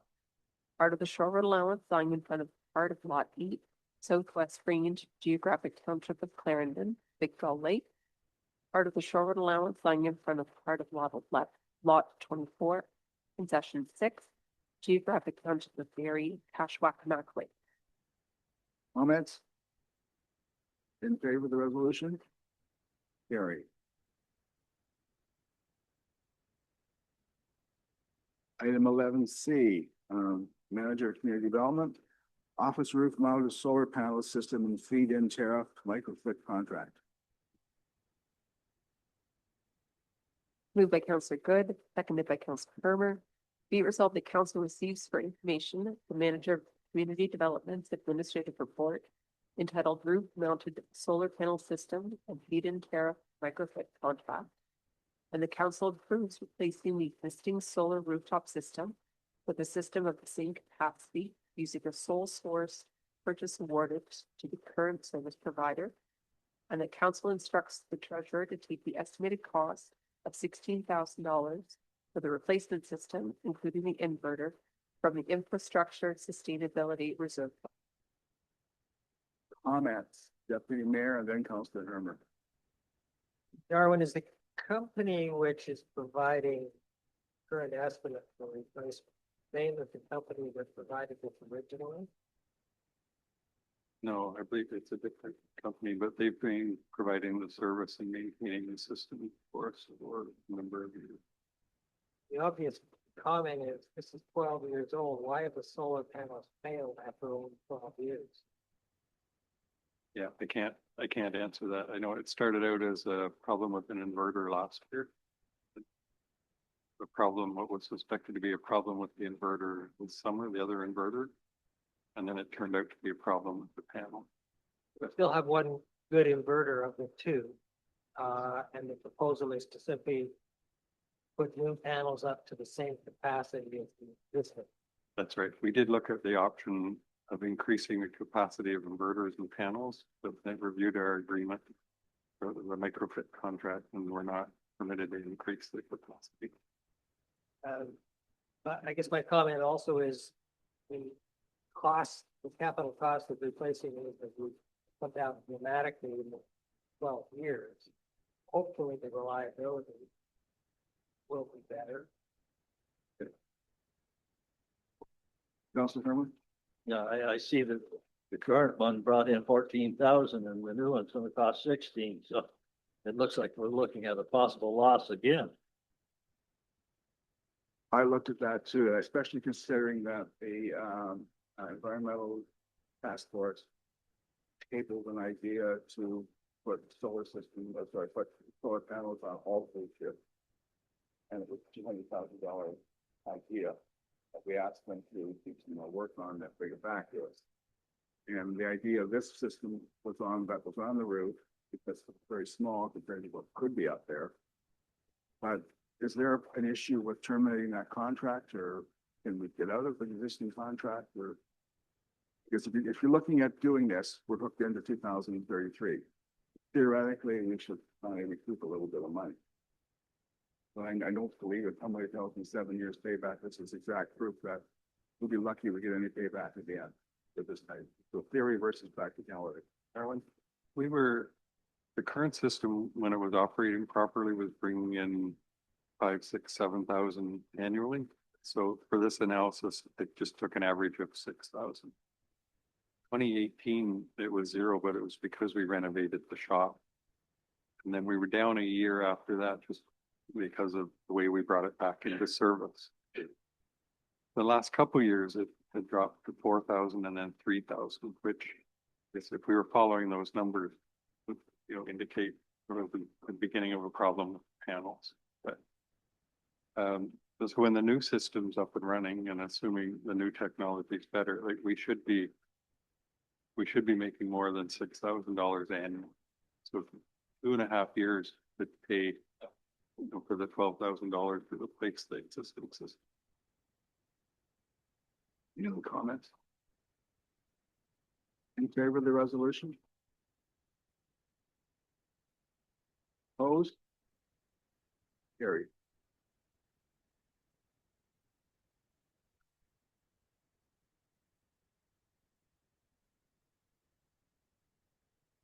Manager community development, enhancing access to spaces for everyone, ease grant application, accessible beaches. Moved by Councillor Good, seconded by Councillor Farmer. Be resolved that council receives for information, Manager of Community Development's administrative report entitled Enhancing Access to Spaces for Everyone Grant Application, Accessible Beaches. And the council approves the MCD's application to the 2025 EASE grant application, Accessible Beaches, for 100% project funding. And the council directs the CAO to enter into a funding agreement with EASE grant upon the township's successful application for 100% project funding. And the council directs the MCD to have the accessible additions installed at the Sand Lake and Shabamika Lake public beaches if the application for funding is successful. Comments? Deputy Mayor. Given the past performance of grant applications, I would say that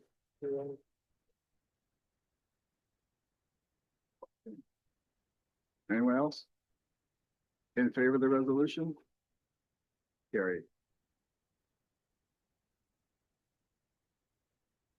Item 11E, a well hookup Berry Community Hall. Moved by Wayne Good, seconded by Council Firmer. Be it resolved, the council receives for information the manager of community development administrative report entitled Well Hookup Berry Community Hall. And the council instructs the treasurer to transfer the additional approximately $175 to complete the well hookup at the Berry Community Hall of the Community Hall Sustainability TCA Reserve Fund. Comments? Councilor Fowler. Just wondering how good is the water from this well? Is it potable? Mr. Mayor, hasn't been tested yet.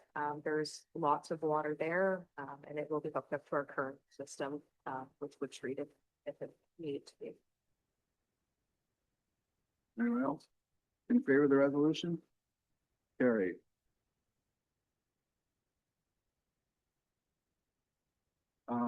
Parking at the Chapamika Lake Landing Boat Launch update.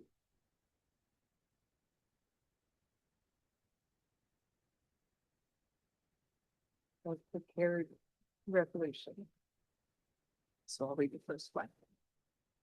Moved by Councillor Good, seconded by Councillor Firmer. Be it resolved, the council receives for information the manager of community development administrative report entitled Parking at Chapamika Lake Landing Boat Launch Update.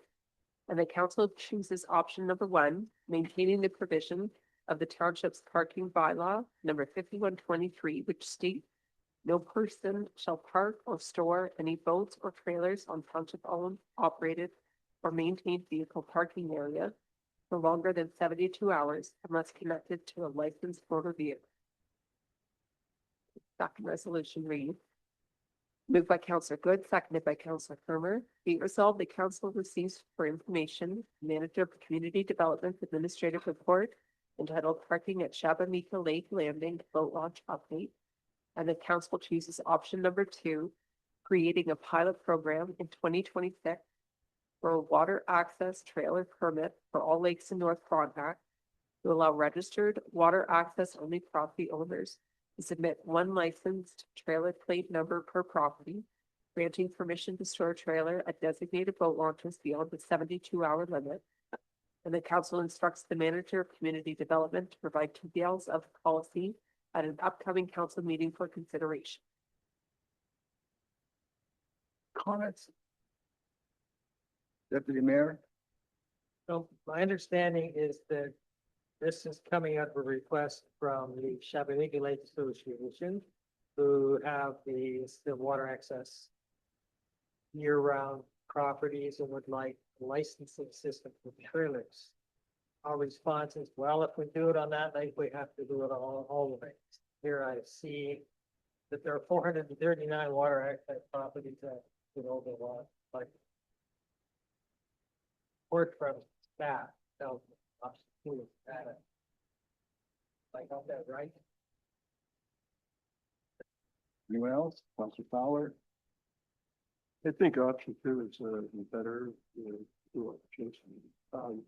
You have to look after all the other lakes as well. Councilor Good? Yes, can I ask Laura from the Chapamika Lake Association speak on it? I know they've had a lot of dust at the Chapamika boat launch as well.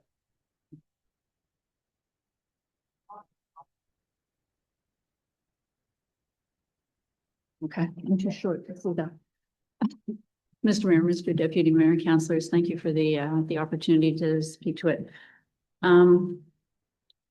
I obviously would opt for option 2 to allow us to do something to address this, because if you go with option 1, then we have 43 cottagers and property owners on the water side who have no other options. They need to leave their vehicles there. They need to leave their boats there. They need to leave their trailers there. It goes beyond trailers. So, somebody comes into their, let me try and rephrase this. They use boats to get in and out of their properties. So they leave their property for the week to go back to wherever they're from to work. Their boat will be there, and there's no provision in either of your options for their boat to be there and to be allowed to be there. They would be subject to ticketing every time your enforcement officer happened to go by. It's completely unacceptable. Where we don't have a marina, we don't have another option for these people.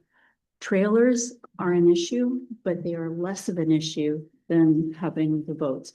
A lot of people have other properties and they can take their trailers to, but say they come up for a week, they're going to unhook their trailer because as they go into town to Foodland or they go to Hooks or they go somewhere else, they're not going to be schlepping their trailer back and forth all the time. So the trailers will not be attached to the vehicles for the time that they're there. The people who live there are going to have that situation on an ongoing basis. So we need to find a way to allow these people to be able to use their properties in the way that is fully intended, in the way that they've been able to do for the last 60 years, without being subject to constant enforcement actions. And that's all we're asking for. The only problem is our bylaw enforcement officer only responds by complaint. So how would this be controlled? Well, okay. In our experience, when we've called for bylaw enforcement actions on various things, they don't even know where we are. So the odds of enforcement in the past were essentially zero, and we could have let it go by. This one, we have a concern that it's different because the township receives the money from the fines. And so the township may have more of an impetus to start doing enforcement actions because it is to the township's benefit to enforce. And after the first time that we came and talked about cleaning out the abandoned items, the signage was put up for the new bylaw. And our people who use the landing and stuff, they freaked out. The very first day I started getting all kinds of messages and our WhatsApp group was going crazy because they know that they are all vulnerable. And it's a very uncomfortable position to live every day being vulnerable to, you don't know if it's a complaint. You don't know if somebody is coming around just to be able to collect money. They have no other option.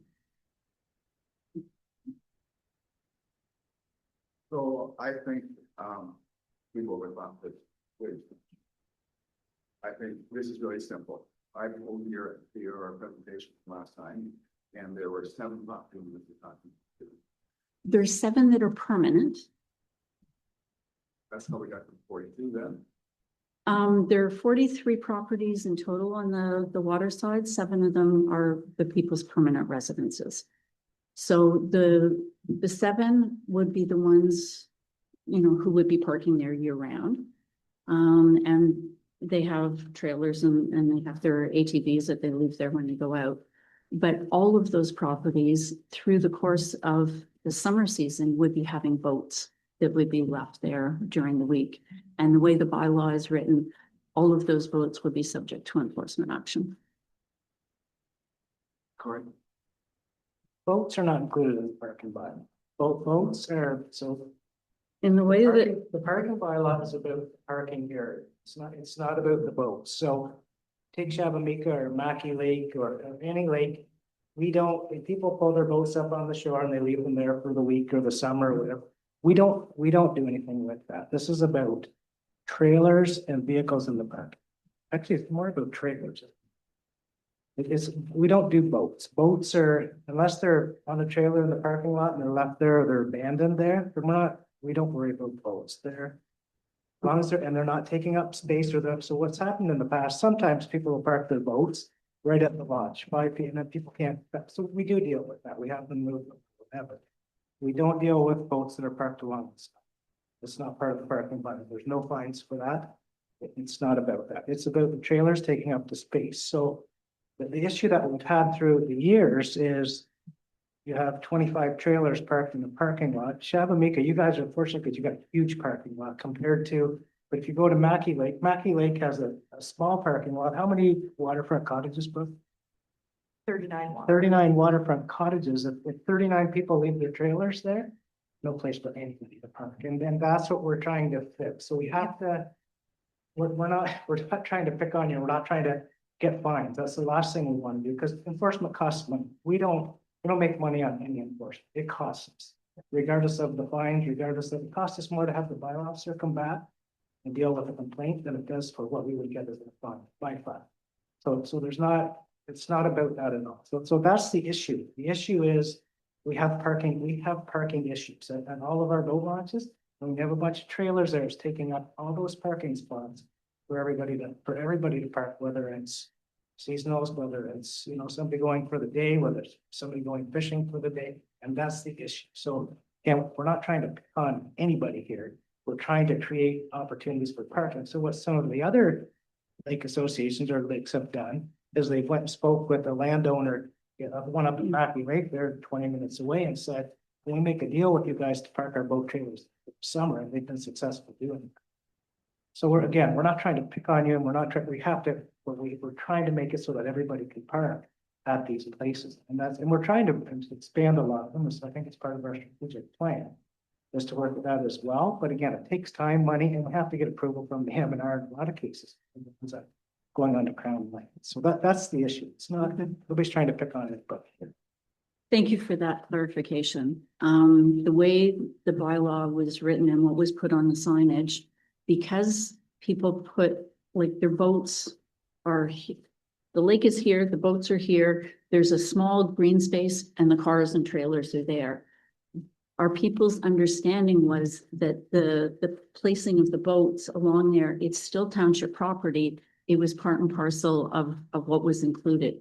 So if we could get something, some clarifying language that I could share with our cottagers to explain exactly that, then their concern level will go way down and I'll go away.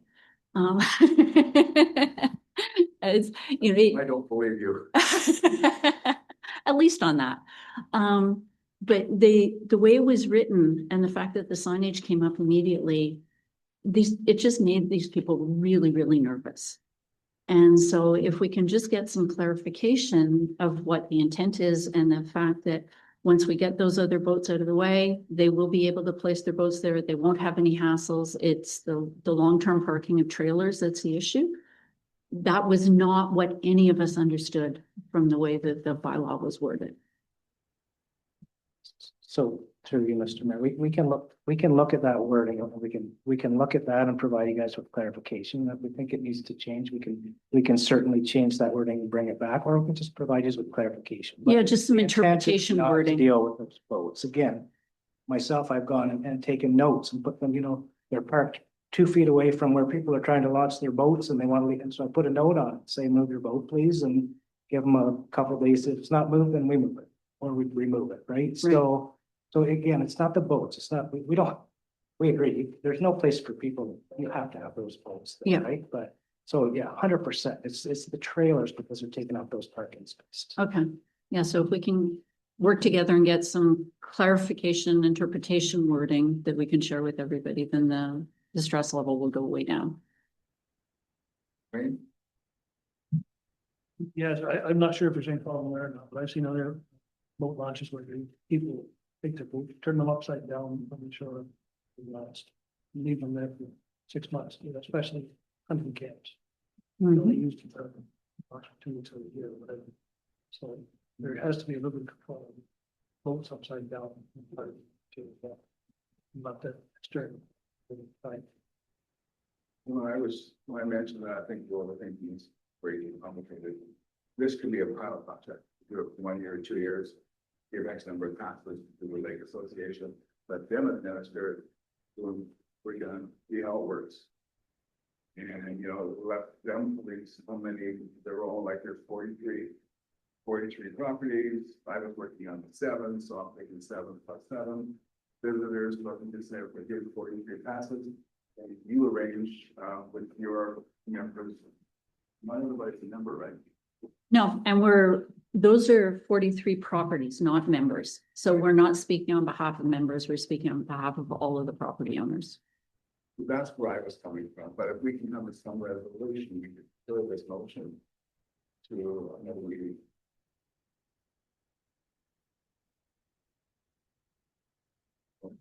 We can certainly, we'll look at it, we'll look at the wording in the bylaws. I know it's okay to look at books, but as soon as after the vote on to certain the letters. You, Mr. Mayor. So I was just reviewing the signage that we did post there. So I think there is way without amending the bylaw to just make it more clear to the users of the lake. That it's of the gravel parking area, not the shore road allowance.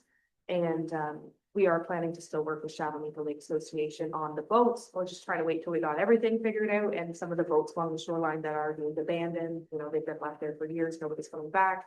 Hopefully get some of those cleaned up, and then that'll provide some more parking for boats. And then if that's a good compromise for the trailers, that might be a win-win for everybody, which it'll keep the parking available for everybody. Yeah. So I would like to, hearing what we just heard, I would like to further this, make what the motion for this to a later date. Thank you very much.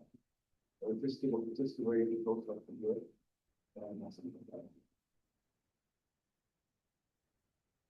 Yeah, if you'd like, we can bring you back some, we can bring you back an update with some potential wording that would, some potential discussions we can have and some wording that would clarify what the concerns are with the trailers and the boats. And I honestly think, again, the issue is parking. And it's the trailers that are issues, not the boats. The boats are, we don't have unless. So again, it can be it's pretty simple. We don't have to make this. We can make it really simple. We can try to update the wording. We can work with that, clarify it. But even with the trailers, the people who come up for 2 weeks, whatever, they don't want to be having the trailer connected the whole time, right? So we need to find a way to manage that. Yep. Like the way this is actually written, oh, it's either pick option 1 or option 2 or pick that. And I think option 2 is way too complex. It's really constipating all of them. Move them staff, do all the ways. Let alone ways that. So if we work with Shawinigan, we can see what works and what doesn't. But first thing is obviously we need to have some clarification. By law, even though it's the council is still in work, and have trying to do it, so we're going to come. How do we handle this? I don't know what the problems do for that. I'm asking. Why don't you just direct us to bring back further information? Either we can talk with Laura about this and the other associations, or we agree, and we'll bring back further information for future discussion. So, Yeah, if I could just get some clarification on what that, like, what do you still want to look into some kind of a pilot program, or you just want? Why not?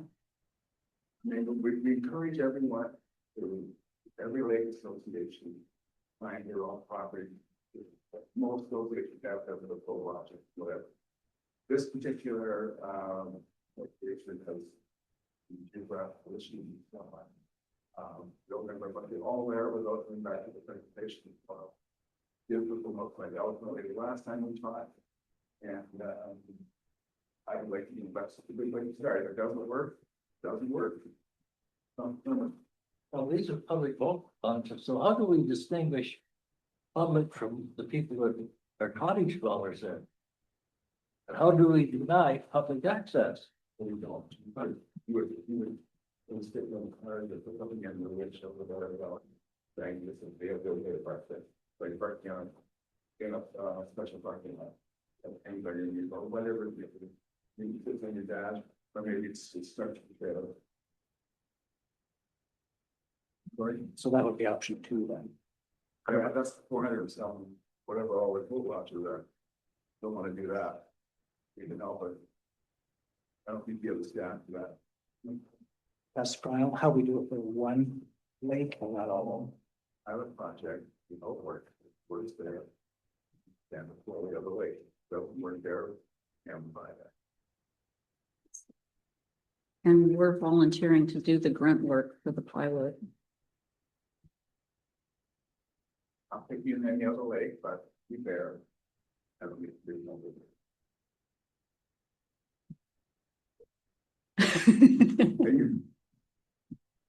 Can I, just one more? So the issue is, other associations have taken it upon themselves to correct this. So now we're saying to one group, we're gonna, we're just gonna do a pilot group, and they've had to group and they've done that. But I'm just concerned that we're not being fair with all. However, council's decision completely, we'll do whatever just direct us to do. I'm just concerned that we're not treating everybody the same. Well, we're going to make a first thing we need to the method to refer this. So it's not looking into this pilot project for 1 year, to the year 2006. And report back for this. Right? All right, you very really quiet, but you rewrite that, sorry. And while she's rewriting that, I'll just let you know that the lights that we asked for last time have been installed and are functioning. You may have found, the boat motor that was given to area too. Yes, That's the one you guys last year. it was one of them. There were two and some license plates stolen, but one, the owner found it on Facebook Marketplace and alerted the OPP. And the OPP did a raid on Tuesday, found the motor, didn't find the person. They're active arrest warrants. On the OPP site on Facebook. Oh, so everybody's.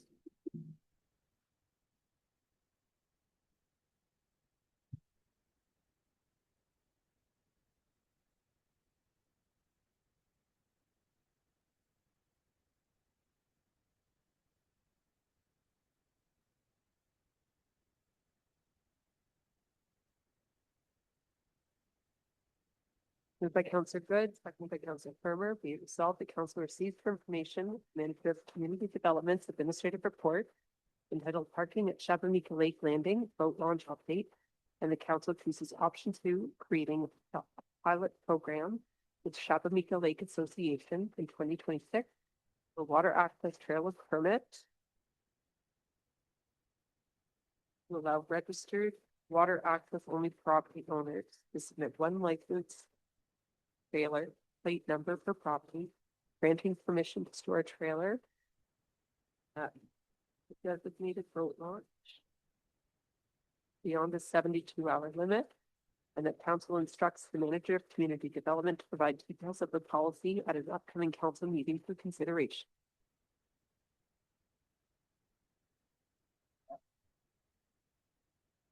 Yes, that's the water access people, it's not.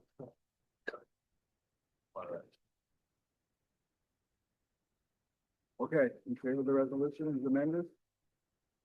Carried.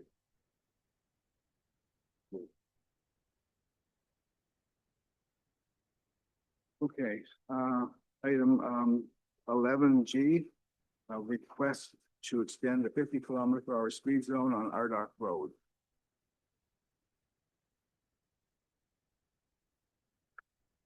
Moved by Councillor Good, seconded by Councillor Farmer. Be it resolved that council receives for information the Public Works Manager's administrative report entitled Request to Extend the 50-kilometer-per-hour speed zone on Ardock Road, and the council approves extending the limits of the reduced speed zone on Ardock Road as recommended by the Public Works Manager, and the council will consider an updated bylaw later in the meeting.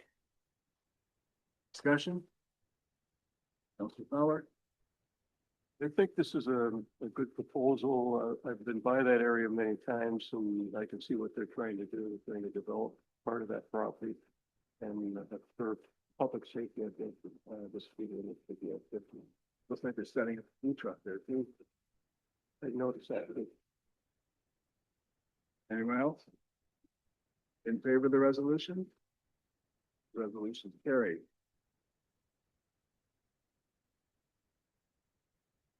Item 12, Committee of Adjustment Planning Advisory Committee. Moved by Councillor Good, seconded by Councillor Farmer. Be it resolved that council receives for information the minutes of a meeting of the Committee of Adjustment Planning Advisory Committee held June 23rd, 2025. Is there comment? In favor? Carried. Item 12B, Economic Development Task Force. Moved by Counselor Good, seconded by Deputy Mayor Inglis. Be it resolved that council receives for information the minutes of a meeting of the Economic Development Task Force held July 21st, 2025, and that the mayor will consider increasing the annual Summerfest budget to $15,000 during the 2026 budget deliberation. Comment. Councilor Fowler. Yeah, I noticed there was a lot of vendors at the Summerfest and the Winterfest. Do they pay any fee to be there, or that just off the pro bono? Yes, so any of the vendors that are there selling stuff, they don't have to pay to be there. Some obviously we pay to be there as entertainment, but other just local crafters and stuff like that, it is free. Anyone else? Councilor Good. That, I just want to know what justifies that. Justifies the no. Through you, Mr. Mayor, in general sense, it's to expand the event more. There will be a detailed report provided at the 2026 budget considerations from the task force that will outline exactly what they're wanting to do similar to that. I don't think we should, give you $15,000 right now. We know what the quotations are. Well, they're just asking me, like, this whole strong mayor power stuff now comes up. Because the mayor can't delegate any part of the budget bill. Staff is putting all the budget stuff together, but at the end of the day, I present it, I can add a few things, but I understand it. Although I understand this is costly and flex. And then you'll look at the budget and look through it all, just as we did before, and you'll accept it all or that. So I'm kind of upset by this being here a little bit, but honestly, because odds are you're going to ask for more money for Winterfest. We have the community improvement plan going part of the same task force. I noticed that the outreach has been pushed back a little, but there's going to be money requested for that next year. So I'd like to know in each of those, especially Winterfest and Summerfest, how much we budgeted for the last 2 or 3 years, and how much we spent each year. And then I'd like to know how much more you want for each one of them, and definitely the CIP program. But Winterfest and Summerfest and the outreach, and what Winterfest and Summerfest, what you want the extra money for. In other words, do a business case. Let's make an objective decision here. Like $10,000 last year, 6,000, I think, the Summerfest at 16, or Winterfest at 16,000. Now it's going to 21 plus. All of a sudden, it's getting to big dollars. So I have. No, I'm gonna look at that, and first thing I'm gonna ask anyway, so. This is a big problem for me. This is taxpayers' money. It's not play money. Like, especially when getting rid of this amount of dollars. Yes, it's get it straight. But the resolution is just asking me to consider it. And all I'm saying is, okay, but, I'm not prepared to consider it like a full business plan. I don't think the resolution should just ask you to okay it. I think it should go through council, all of us. Yeah, I agree, except when it comes to the budget, it comes to me, that to you. So the first person is, it's got to get through me or through the mayor.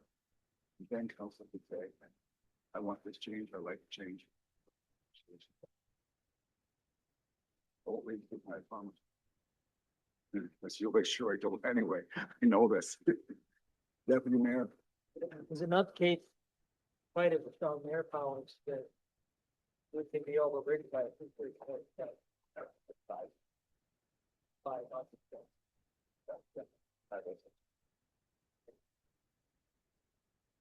That's not the case. At the end of the day, we'll have the budget as we always do. We'll spend a day and a half going through it all. We'll look at all the line items and so on. I want to add a little bit of fun. I'm not talking math dollars. And we'll see what everybody else wishes on it. If they make it. If there could be others, that could be knowing that 72 or 3,000 is 1%, they think it's a little different. See whatever we need. So we can approve this resolution. As it will, we have to say it. But yeah, we'll consider, properly without reporting documentation. Definitely, yeah. I think Brooke already said that this request will be accompanied by administrative report, which will essentially be business things. What council and yourself will be considering is the advisability of a successful event expanding or not. But I didn't know that on the resolution. Okay, so any other comments on this? In favor of the resolution? Opposed? Gary? All right. Does anyone wish to give notice of motion, item 14? Being none, we have no motions, written notice which has been given. Council verbal reports. My portfolio, I've been to several Lake Association meetings, AGM. They've all been very positive, very welcoming, very supportive of the township. Questions or issues that have been raised have all been done for the most part positively. And hopefully we provide the correct answers or taking their concerns and channel them in the right direction. I did attend the Harlow Community Center first community dinner with COVID. It was great. Father went along with me. There was no council meetings. I'm going to the AMO conference in Ottawa starting weekly Saturday, 4 days. And also doing the open plans as part of September. And I think that, although I probably missed it, before that. Also good.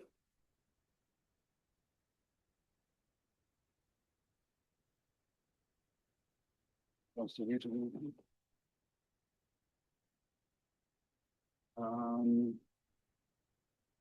Councilor Doodle's not here. Councilor Hermer. Nothing to report. Councilor Fowler. Yeah, the Eastern Ontario Trails Alliance, we have our next meeting on September 11th. The Lake Association, Central Ward 3 at the Canada Lake is having their AGM this Saturday. And they will go. Seniors and law enforcement together, we have a next meeting in September 18th. And hope to have by September meeting some idea. We've got any new presentations coming up from North Frontenac.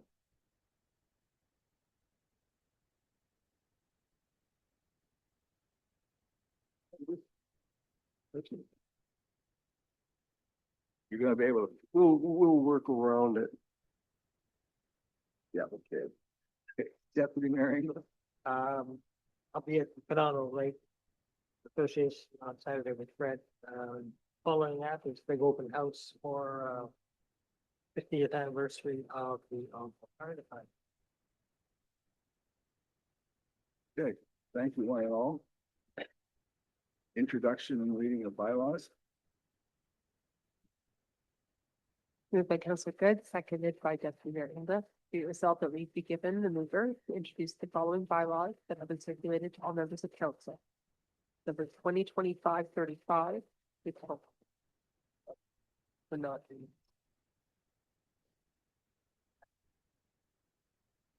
Number 2025-36, to adopt the speed limit bylaw.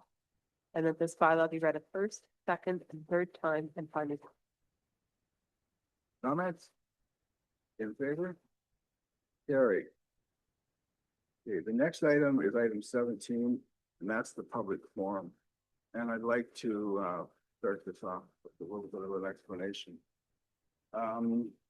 Reading the procedural bylaw in depth a number of times. Talking to the clerk and stuff. I was incorrect in the way I handled it the last time. We don't normally have a lot of people in the council chamber, and we get almost very seldom do we get any comments of the forum. When we do, I was under the impression we don't get the rest. Well, that impression was wrong. So particularly to Mr. Morton here, I was wrong. Correct that, thank you, immediately. But there are two ways that you can present issues to council. The first is through a delegation. We usually do 2 delegations per meeting, so biggest issue is saying, I want this, well, when can we schedule it? The second is the public forum, but your time is limited and it's only restricted to, or it's restricted to what's on the agenda. So, having said that, does anyone wish to make, in the council chamber, wish to make a comment?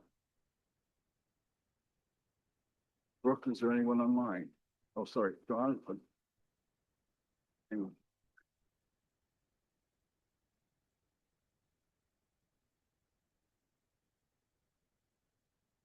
Just a quick comment, more for Brooke, actually, with the Summerfest and Winterfest. Having a background in media presentations, events, down in the city to across Canada and everything. Most of those events are sponsored by advertising. And the purpose of those events are to bring people in. So if our events are more looked at to bring people here for tours instead of an event for our community, I think they'll have a greater success on asking for more money if they can prove that it will come. With advertising, it's very easy to get. You just ask. You prove that your numbers, if 5,000 people are coming, that's worth something. So I think they should look into advertising, just some signs, places, and stuff like that. Thank you, Mel. Anyone else in the council chamber? Anyone online?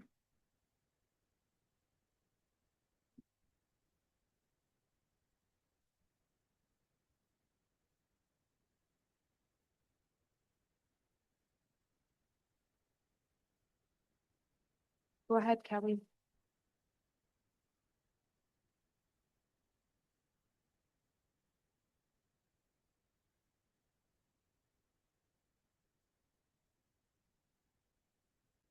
Sorry, Kelly, we can't hear anything that you're saying.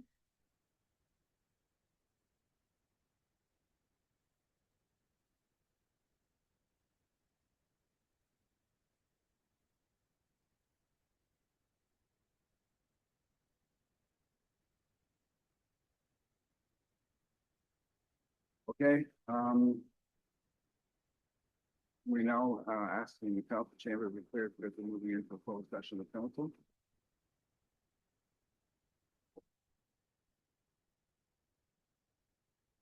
Moved by Councillor Good, seconded by Deputy Mayor Inglis. Be it resolved that council retires closed session at 6:25 PM to adopt minutes of a closed meeting held July 17th, 2025. Discuss personal matters about an identifiable individual, including municipal or local board employees, specifically appointments to township task forces. And C, a proposed or pending acquisition or disposition of land by the municipality or local board. And a position, plan, procedure, criteria, or instruction to be applied to any negotiations carried on by or on behalf of the municipality or local board, specifically a land lease agreement. In favor? Carried. Anybody online, if you can remove yourself from the meeting, if not, you will not be able to rejoin during Rise and Report. So turn the mics off.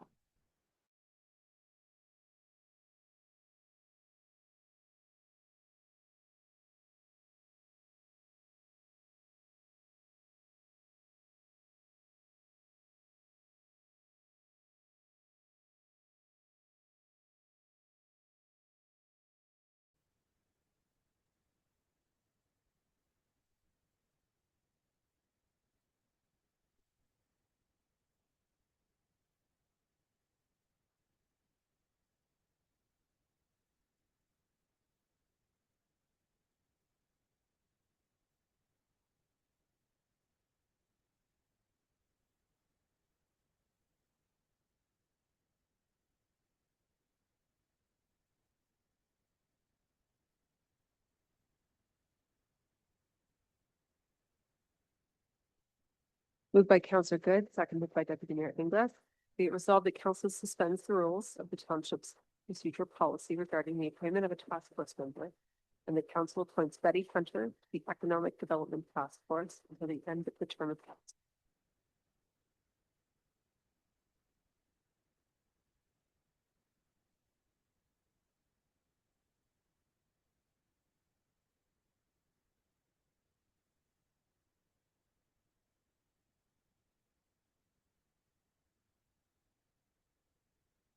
Carried. Thank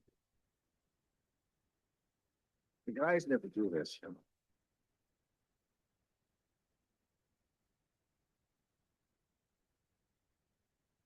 Moved by Counselor Good, seconded by Deputy Mayor Inglis. Whereas at the meeting on June 2025, council passed resolution 18425 to establish a housing advisory task force, and that task force shall consist of the mayor, 2 members of council, and 3 council appointed members of the public.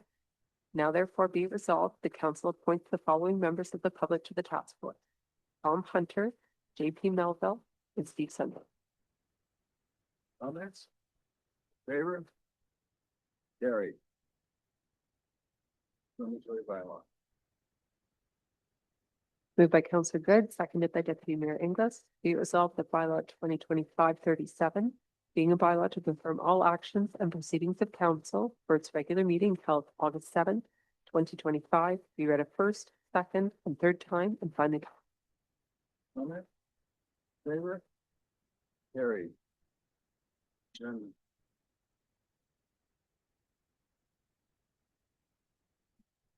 Moved by Counselor Good, seconded by Deputy Mayor Inglis. Be it resolved that council adjourns the meeting at 7:03 PM until August 12th, 2025, at the call of the chair. Comment? In favor? We are adjourned. Thank you.